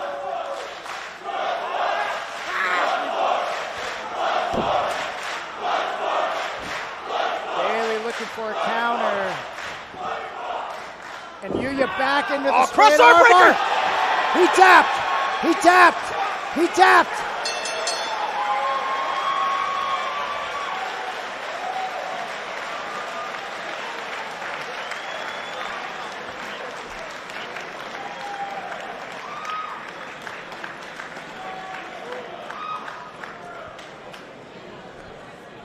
Wow, what an upset. Bailey looked to be in control, and out of nowhere, Yuya gets the tap. And another heck of a fight between two great young athletes. The winner of the fight, by way of submission, Yuya Uemura.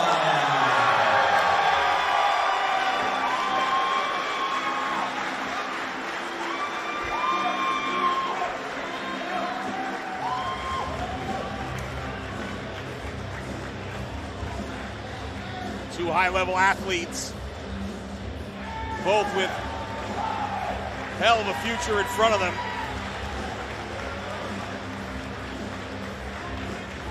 Great deal of respect from both these men as well. Bailey hears it from this crowd in a losing effort, but this is a win that a guy like Yuya can really build on going forward. This could be huge momentum in the career of Yuya Uemura. I mean, Mike Bailey is a stud, man. What a huge win for Yuya. But that's the great thing about Bloodsport. Anything can happen.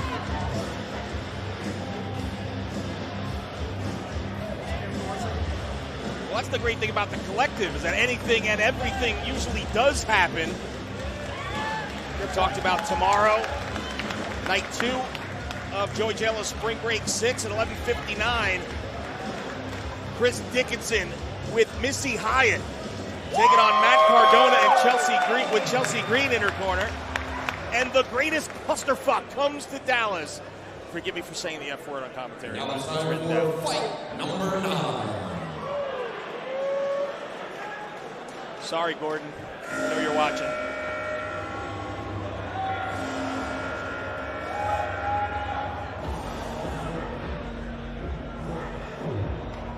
I try to leave those for Kevin Gill to say. Right. They're right at his wheelhouse.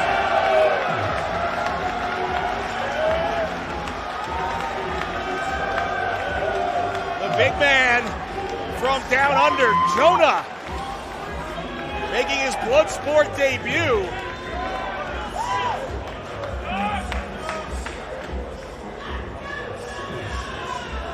The super heavyweight pub fighter from Adelaide in South Australia. Former NXT North American champ, beat Johnny Gargano. Won multiple championships in Australia. He's been making some waves in New Japan recently as well. Making waves everywhere he goes. Impact Wrestling, New Japan Pro Wrestling. And talk about jumping into the deep end. in your debut, you get the guy whose name's on the marquee, Josh Barnett. 3-0-1 here in Bloodsport. He had a draw in Jersey City with Minoru Suzuki that went 25 minutes before knocking off Chris Dickinson, John Moxley, and Arturo Huas. But Jonah showing no fear here as we get ready for the introductions. Introducing first out of the red corner, fighting out of the Black Forest, South Australia, with an official weight of 343 pounds, he is the top dog, Jonah!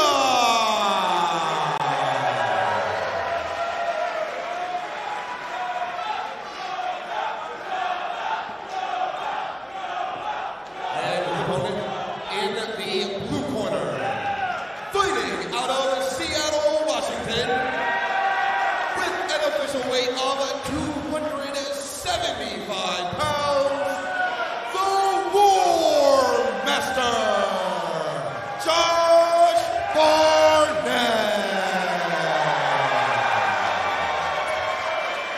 Barnett, a man whose credentials speak for themselves. Studied catch wrestling under Billy Robinson, second-degree black belt in Brazilian Jiu-Jitsu, the youngest UFC heavyweight champion in history. And the accolades go on, and bringing all of that experience in this style here to a relative newcomer in Jonah to this style of wrestling. It'll be interesting to see how Jonah takes to Bloodsport. Yeah, I'm interested in Jonah, how he wore the kick pads too, which is interesting to me. Usually, I'm curious if he's been working on his striking. Maybe we're going to see some kicks from Jonah. Jonah with a 70-pound weight advantage on Josh Barnett. That has to make things difficult for Josh. Not somebody who's used to giving up that kind of size and weight to his opponent. Josh coming in about, I think it was 275, around about there, and not many people bigger than 275 when you step in to fight.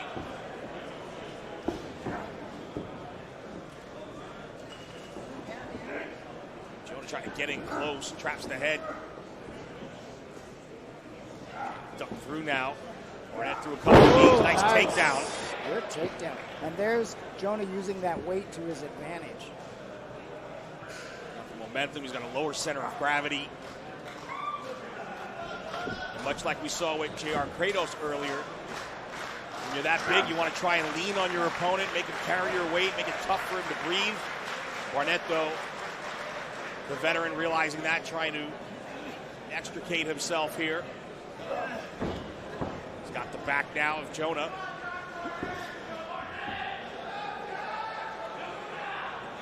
And I think if you're Barnett, you want to try and make this go as long as possible, right? You have to think Barnett in his mind is going to have the cardio edge, try and take the big man into the deep water. The longer this one goes. Right. That's what my strategy would be. Get the man into the deep water and then look for a submission.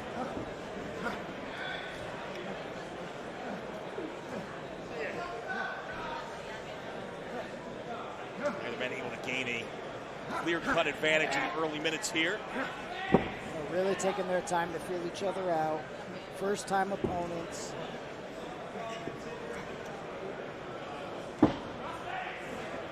Maybe in that kind of a situation, you're looking to see if your opponent maybe makes a mistake rather than you trying to force the pace. Jonah trying to break the grip of Barnett here. Plus, both these guys have so much power.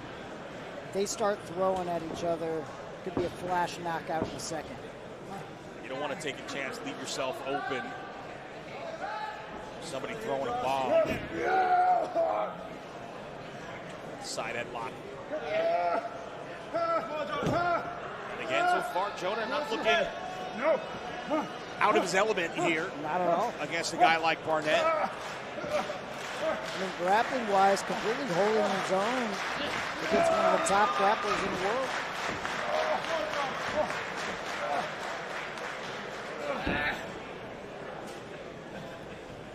Barnett trying to create some momentum to force Jonah to break the hold. Instead, Jonah switches it up. Takes the back. Ooh. Clubbing blow. Back chop. And not going to do a lot of damage with that kind of a move, but was able to allow Jonah to break Barnett down there. And now he's got the back and able to do some damage here. Trying to put Josh to sleep.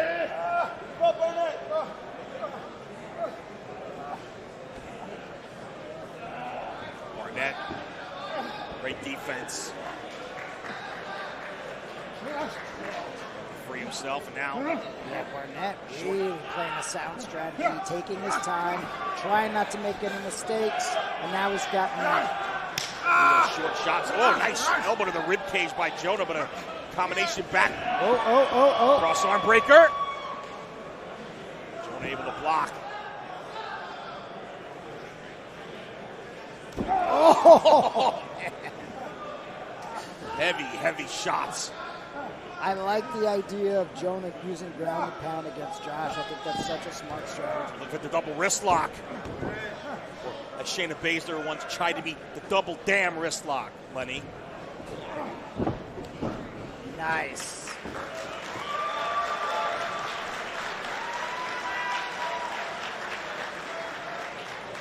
Barnett breathing a little heavier than perhaps he expected there. Yeah. I mean, you carry that weight. You know, Jonah's a big guy, and imposing his weight on you is going to tire you out more than usual. And Barnett trying to break Jonah down, taking out the legs, but it's Jonah with the power. And that's the risk you run when you get in too close with somebody that size.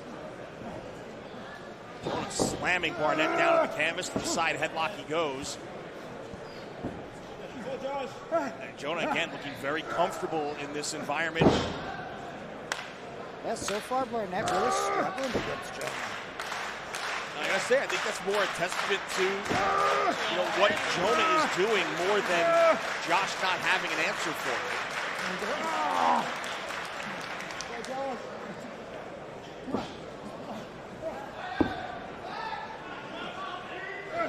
Josh is such an experienced and smart fighter. Be curious to see how he can find a way out. Ooh, there it is. Going low. Oh, senton. 340 plus across the midsection. Now palm strikes raining down. Josh got to cover up. And again, gives the back. And Jonah quickly takes it, but Barnett not giving up. Yeah, Josh doing a good job of keeping on his hip. Try not to let Jonah take his back completely.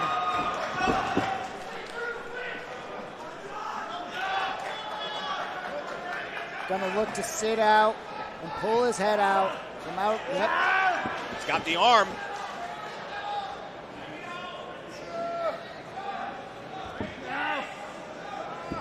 Referee checking.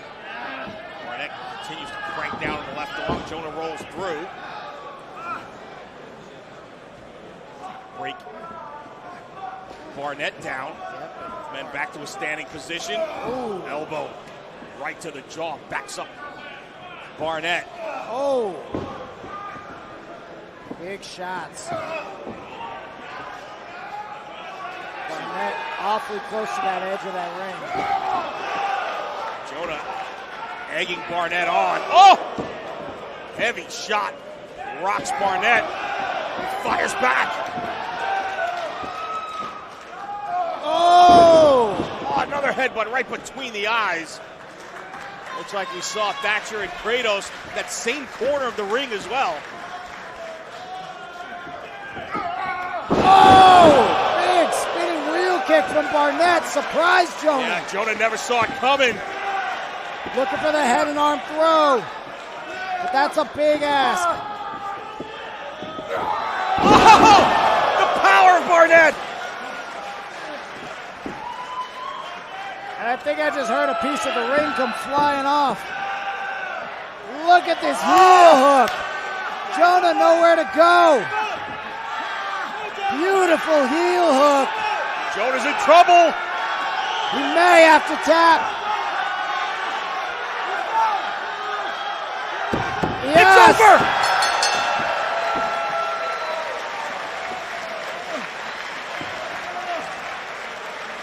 Jonah held on and held on and held on as long as he could until he could not take it anymore, forced to tap out. Barnett picks up another win here at Bloodsport. But Rocky, he got pushed. Yeah, he did. To the limits. Yeah, he did. What an incredible job from both these fighters, but I am thoroughly impressed by what Jonah did here tonight, holding his own against the War Master.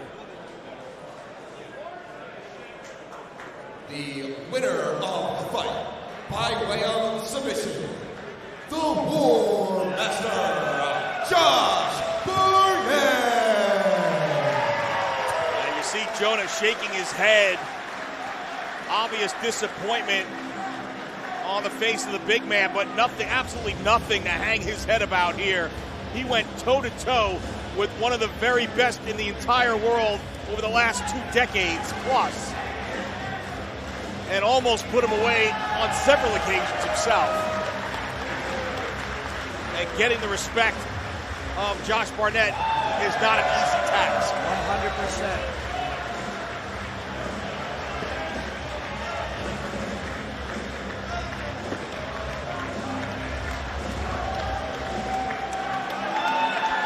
This heavyweight division is heating up. J.R. Kratos, Tim Thatcher, Jonah, Josh Barnett, John Moxley, Minoru Suzuki, Chris Dickinson. Holy hell. We are not done yet.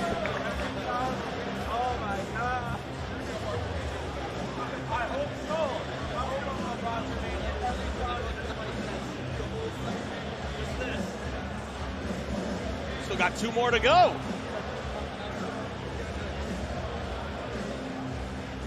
And now for fight number 10.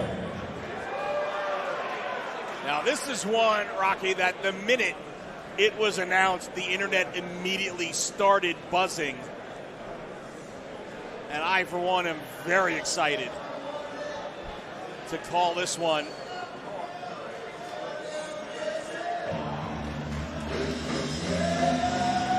Because it has been a long time since I've been able to hear this music echo throughout a building and a crowd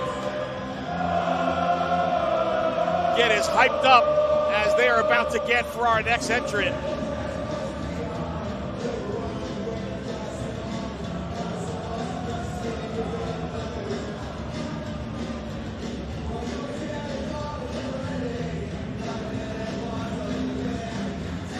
He has been in the WWE for the last 5 years, but is back. This music has come to Bloodsport.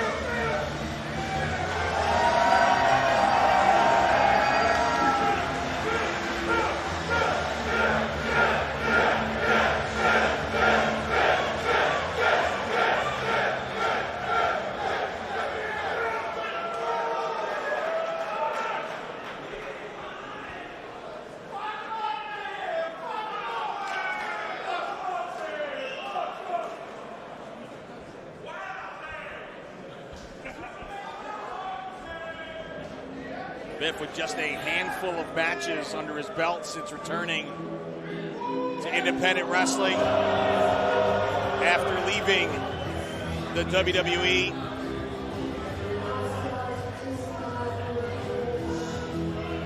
But still a loyal following. When when it comes to loyal followings, very few people have one like this man, Jon Moxley.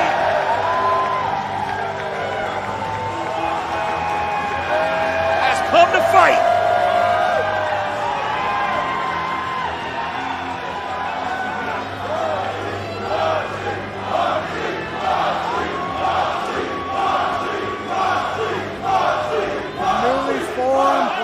Combat Club gear on. Gotta get me one of those.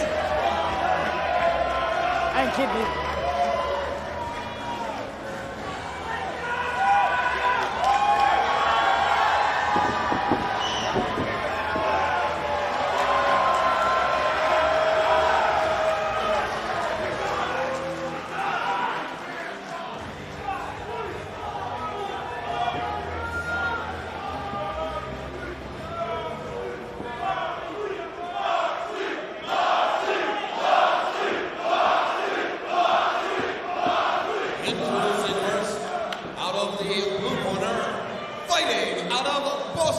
Massachusetts, with an official weight of 200 pounds,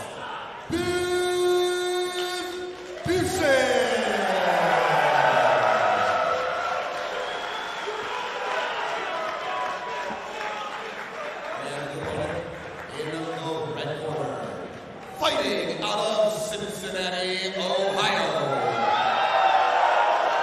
with an official weight of 222 pounds, representing the Blackpool Combat Club,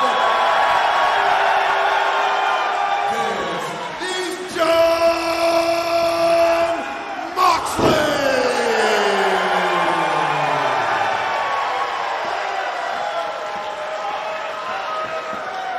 Rocky, these are two highly strung individuals that are prone to violence. And we are underway.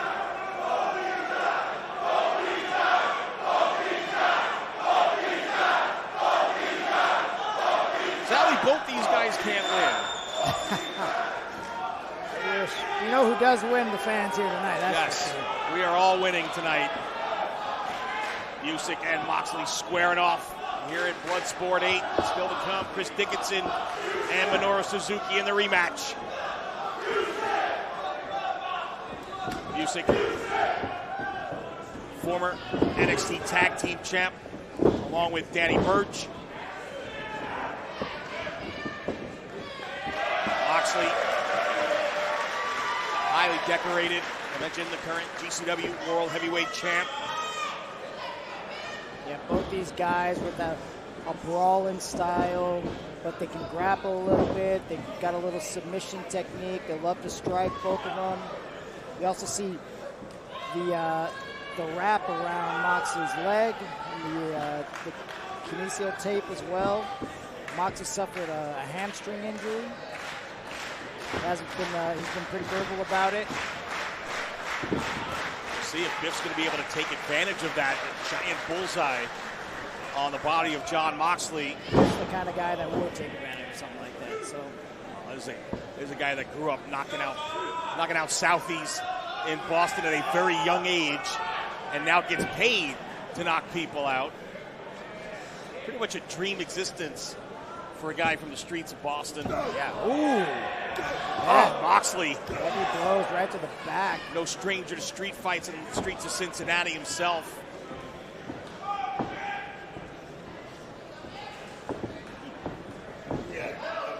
Nice takedown there from Moxley. Biff trying to reach back and grab the head. Moxley, of course, took several months off.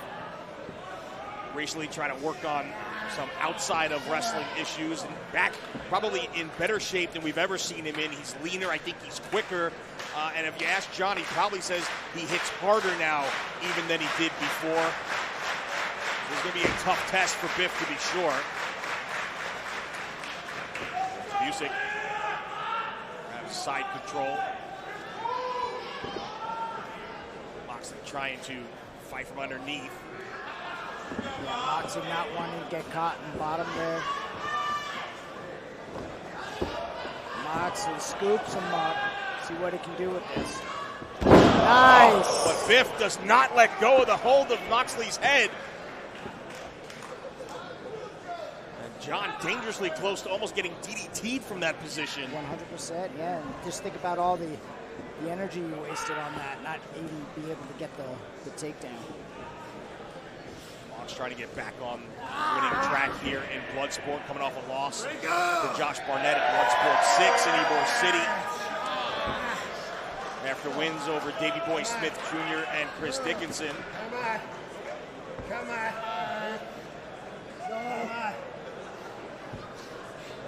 Usyk just staring back in anger at Moxley while refusing to give up here. And Mox now. School of Bryan Danielson here. A shout out to his partner.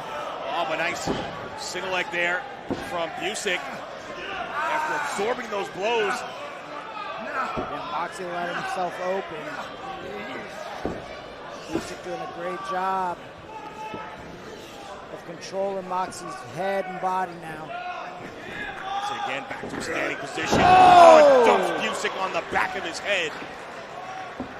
And just that quickly, the tide of this matchup has turned right back in the favor of Moxley, who's raining down elbows. Oh, big regal knee. Usyk spills to the outside where he has a 10 count to get back in the ring. That knee taught to him by his mentor, William Regal, Lord Regal, now known as. Get back inside the ring, both of you. Let's go, children. Back inside. Moxley now fighting out on the floor with Usyk. Referee trying to urge them back into the ring here. Oh, no. Oh! Suplex on the floor, and Somebody's Usyk may be busted open. I think it's Biff, and it is. Oh, Oh, no. 2, 3, 4. and just as there was a giant. Oh, what a chop! And Moxley wants more. Moxley will tell you himself, I'm a sick man. Oh! Come on. Oh! Just blasting Biff in the face, and now he's going to make him humble. Got a camel clutch with a face lock. All the extra blood cord. just pouring out of the mouth and skull. Crossface chicken wing, another page out of the book of Bryan Danielson. That's right. And Usyk is just leaking Oh, my all God. over Moxley here. The referee needs to keep an eye on this one. Yeah, the ref. Oh! Usyk continuing to fire away. Oh, he's and Moxley biting him in the face. fighting him. Fans singing the songs of Pennywise. Another chop from Moxley telling Usyk to come on. Usyk having trouble seeing the blood in his eyes at this point. And Moxley wisely circling, staying out of the sight of Usyk here. Moxley throwing those mid kicks. Now wrapping up the arm. Double wrist lock. Trying to force Biff to tap out, but Biff going to the rib cage. Moxley with the knees. Man. Biff Usyk. Oh! Slapped the taste out of his mouth. And now Usyk has got Moxley's arm wrapped up. White Habit cranked in. Mox going to the ribs, and again, slap to the face. Usyk right back to the double wrist lock. Moxley says no, won't quit. Usyk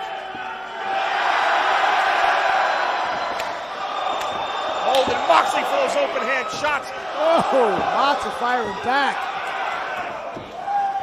Oh! Moxley gets dumped. European uppercut. Biff in the mount. Just raining punches down. Now switching to a bulldog choke. Moxley has won so many matches with this move himself.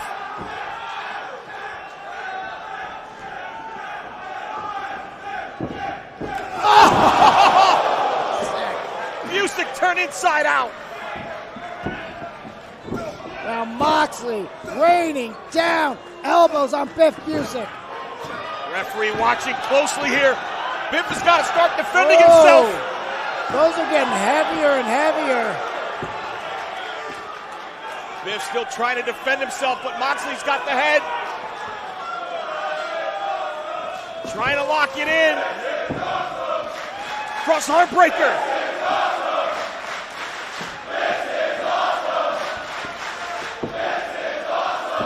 Busick continuing to fight here.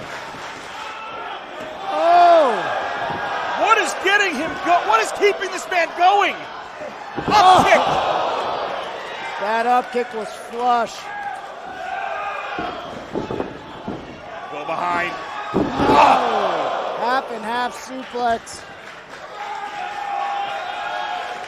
Busick won't stay down. Oh, what a right hand. Busick went limp. Moxley traps the arms.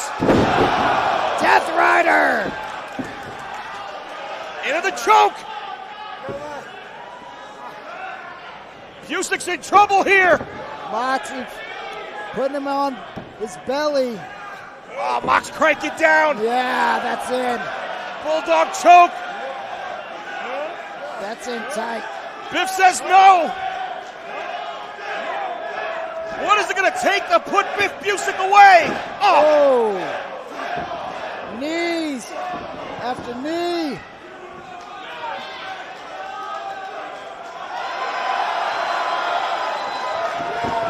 Oh! Another knee. That's it. It's over. It's over. Moxley has knocked out Biff Busick.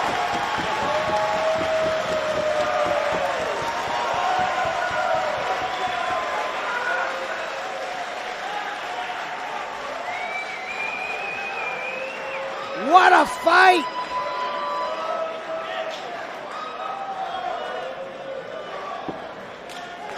Barnett said it best. We were going to see blood, sweat, and savage violence. We got it all right there and then some. We got it all. Don't worry, Nora. Daddy's all right.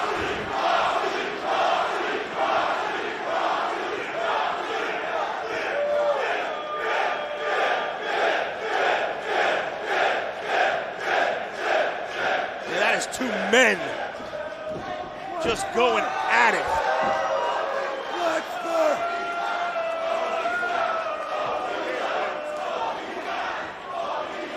The winner of the fight, by way of knockout, Jon Moxley.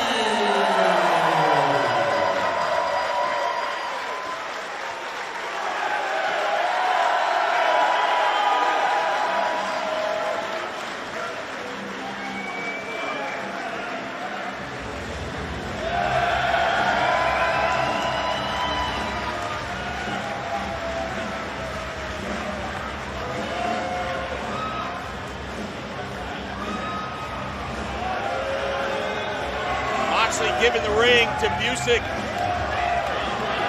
a sign of respect. Rock, the word war is thrown around in wrestling probably a little too frequently. I don't know if that word does this match justice. Brutal, savage violence. This is the shit I live for. And I'm not going to apologize for cursing.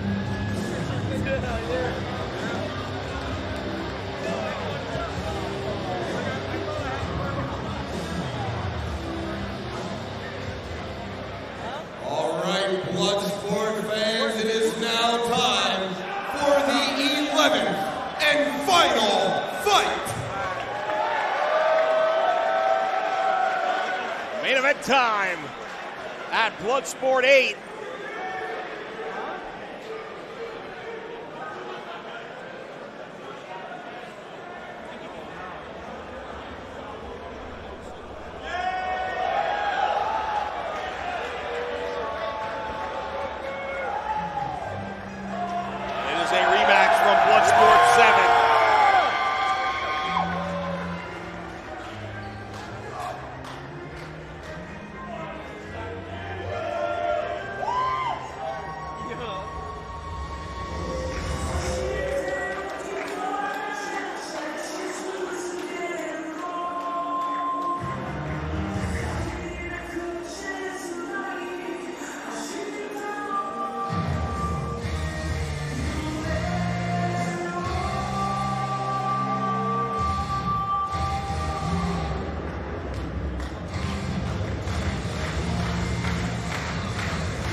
Suzuki back in Bloodsport.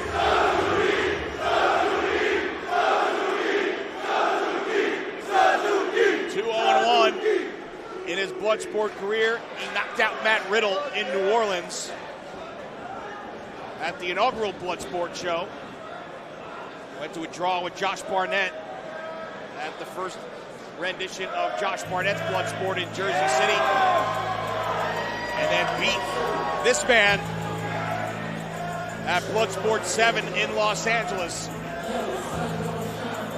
And since the minute that match ended, this man has been waiting for another opportunity to get in the ring with Minoru Suzuki. They also squared off in Philadelphia on a New Japan Pro Wrestling show at the 2300 Arena, where Suzuki was victorious in that one as well. And those two matches have been eating away at this man for months. And finally, he has his opportunity to even the score here tonight at Bloodsport 8. The Dirty Daddy, Chris Dickinson, is back in Dallas.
Chris Dickinson and Minoru Suzuki, the picture of calm and steadiness as we are underway. Main event at Bloodsport 8 here at the Collective in Dallas. Talk about a big fight feel. This one has got it. Yeah, we saw in the opening ceremony, no love lost between these two. They faced off 2 times before. Suzuki with wins on both ends. Dickinson coming back from a really tough injury, out for 6 months. And now finally getting his hands on Minoru Suzuki one more time. He's had this one on his calendar for some time, waiting for this opportunity to present itself again.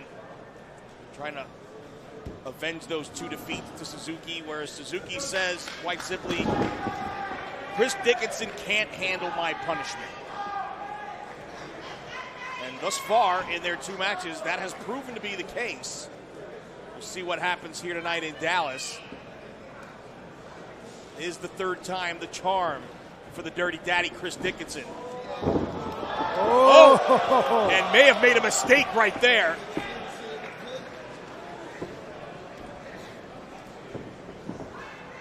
Not only that, Lenny, but coming off of such a long layoff with the injury to the hip that Chris had, you got to wonder, is he fully ready for the caliber that is Minoru Suzuki?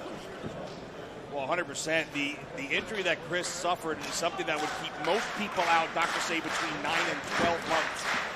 because Chris is such an incredible physical specimen and a fiend for the gym, he was able to get back in 6 months. But yeah, being healthy and being ready for Minoru Suzuki are two completely different things. Suzuki, of course, trained under Karl Gotch. Yoshiaki Fujiwara says, conditioning is my #1 hold. This guy does endless hours of grappling each day. When he feels up to it, he might do a little bit of weight training, but really he just grapples for hours and hours a day, so his conditioning is top notch. He can go the distance. You need him to go 15, 20, 30 minutes. It's not any problem for him. And the one thing with Suzuki, too, and he'll tell you this himself, he wrestles his style regardless of the opponent. A lot of guys will take their opponents and factor that into their game plan. Not Suzuki. I'm going to do what I do, and you're either good enough to beat me or you're not. And most people aren't. So it doesn't matter who the opponent is or where it is, what country in the world, Suzuki's wrestling his match, and you're going to have to adapt to him because he is not adapting to you. Right now it's Dickinson controlling the wrist.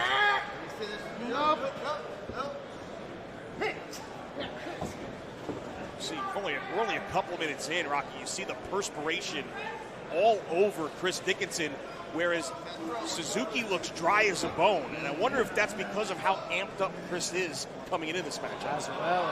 It's a lot of pressure to have on an athlete when you're coming off of an injury. You've been thinking about the ring, thinking about what you're going to do for months and months and months. You got to think, ooh, Suzuki almost came close to stomping on Dickinson's head there. But that's definitely going to affect you mentally, and your heart rate's going to be going through the roof. You're going to be perspiring. And I'm sure Suzuki taking that into account, trying to do absolutely nothing over and above what he needs to at this point. Let's see if Dickinson is going to maybe punch himself out or expend too much energy early on in the match. And right now, it's Dickinson caught, but able to counter. Nice. Dickinson with the toe hold. Suzuki able to use his free leg to extricate himself, and now the man fans affectionately call Murder Grandpa. Oh, took a big swing and missed, and another. Dickinson. And Suzuki uncharacteristically giving an opening to Dickinson right there. Yeah, Dickinson doing a great job of avoiding those big punches and kicks that have been coming his way. What you got? Dickinson had won his last 2 matches here in Bloodsport prior to the loss to Suzuki. He knocked off Shane Mercer in Ybor City and JR Kratos in LA. Before that was on a tough run of defeats to Moxley, Josh Barnett, and Jeff Cobb. But Dickinson, I think, has really started to figure out who he is in the ring over the last couple of years. 100%. Guy who was for a long time considered just a tag team wrestler, a great tag team wrestler, a champion tag team wrestler, but I don't know that, some people saw this kind of a singles run that he's had the last couple of years in him, and I think that's a lot of the motivation for Chris Dickinson, is he's a guy who thrives on proving people wrong. And he's...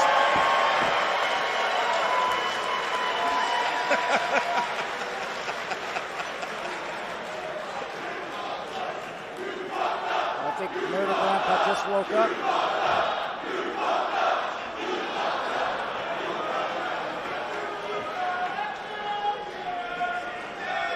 Dickinson woke him up. There you go.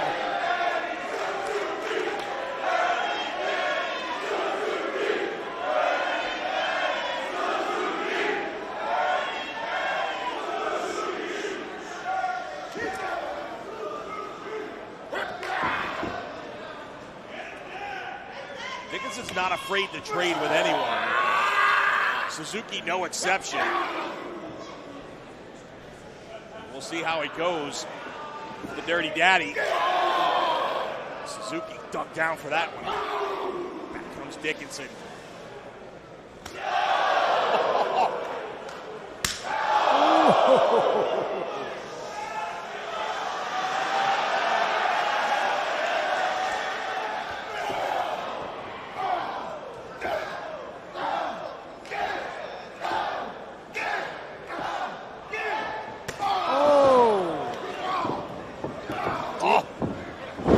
Dickinson using that karate background, and Suzuki doing a great job of countering. Right back to the knee bar. Oh, face of Dickinson writhing in pain. He stares down Suzuki again, open hand strike. Oh, man. I don't think that was perspiration. That may have been Minoru Suzuki's soul leaving his body.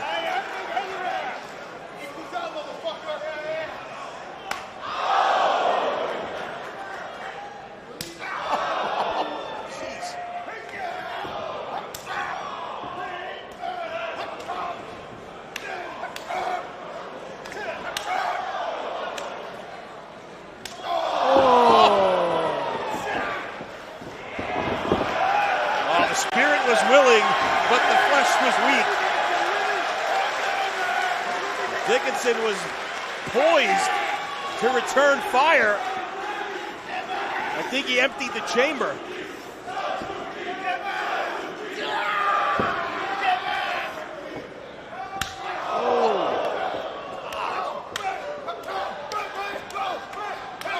Suzuki with the combos, those fast hands. Oh.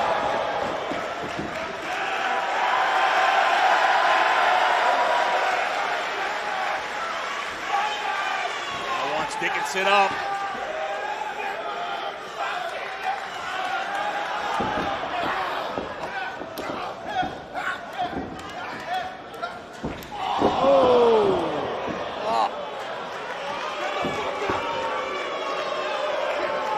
Fans reacting like that kick was a little low. I don't think it was. To me, it looked like it caught Suzuki right on the belt line.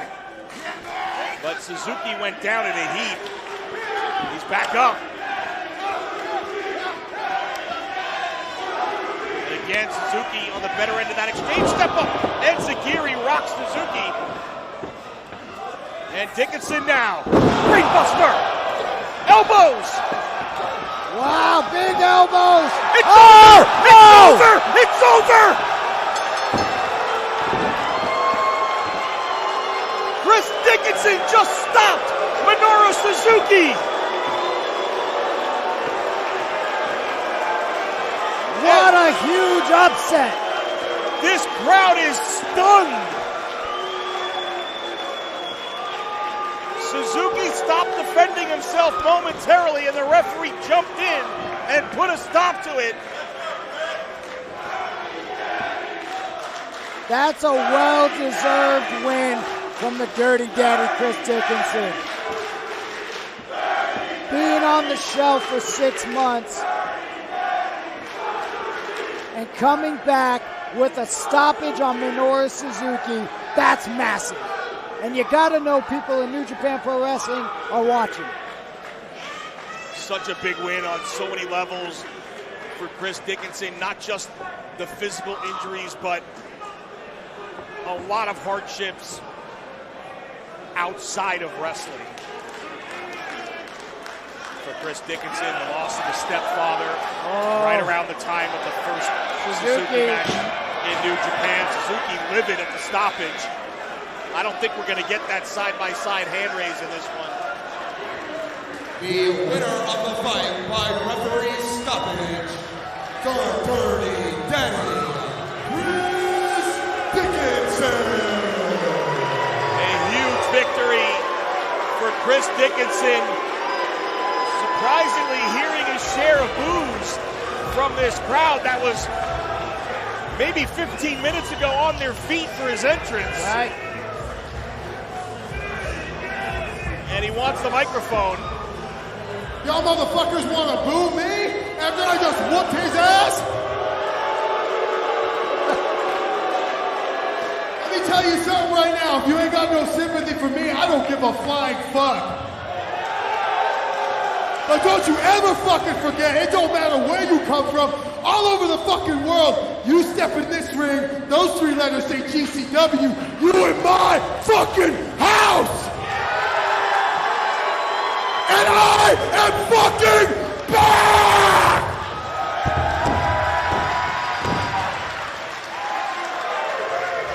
A statement win for Chris Dickinson here in our main event at Bloodsport 8. And fans, we can't thank you enough for joining us on Fight TV. It's been a hell of an afternoon. We are not done yet. 8 o'clock, Joey Janela Spring Break 6 Part 1. And 11:59 tonight, it is Planet Death, hosted by Nick Gage. For everybody here, for Rocky Romero, I'm Lenny Leonard. We'll see you at 8 o'clock, Spring Break Part 1.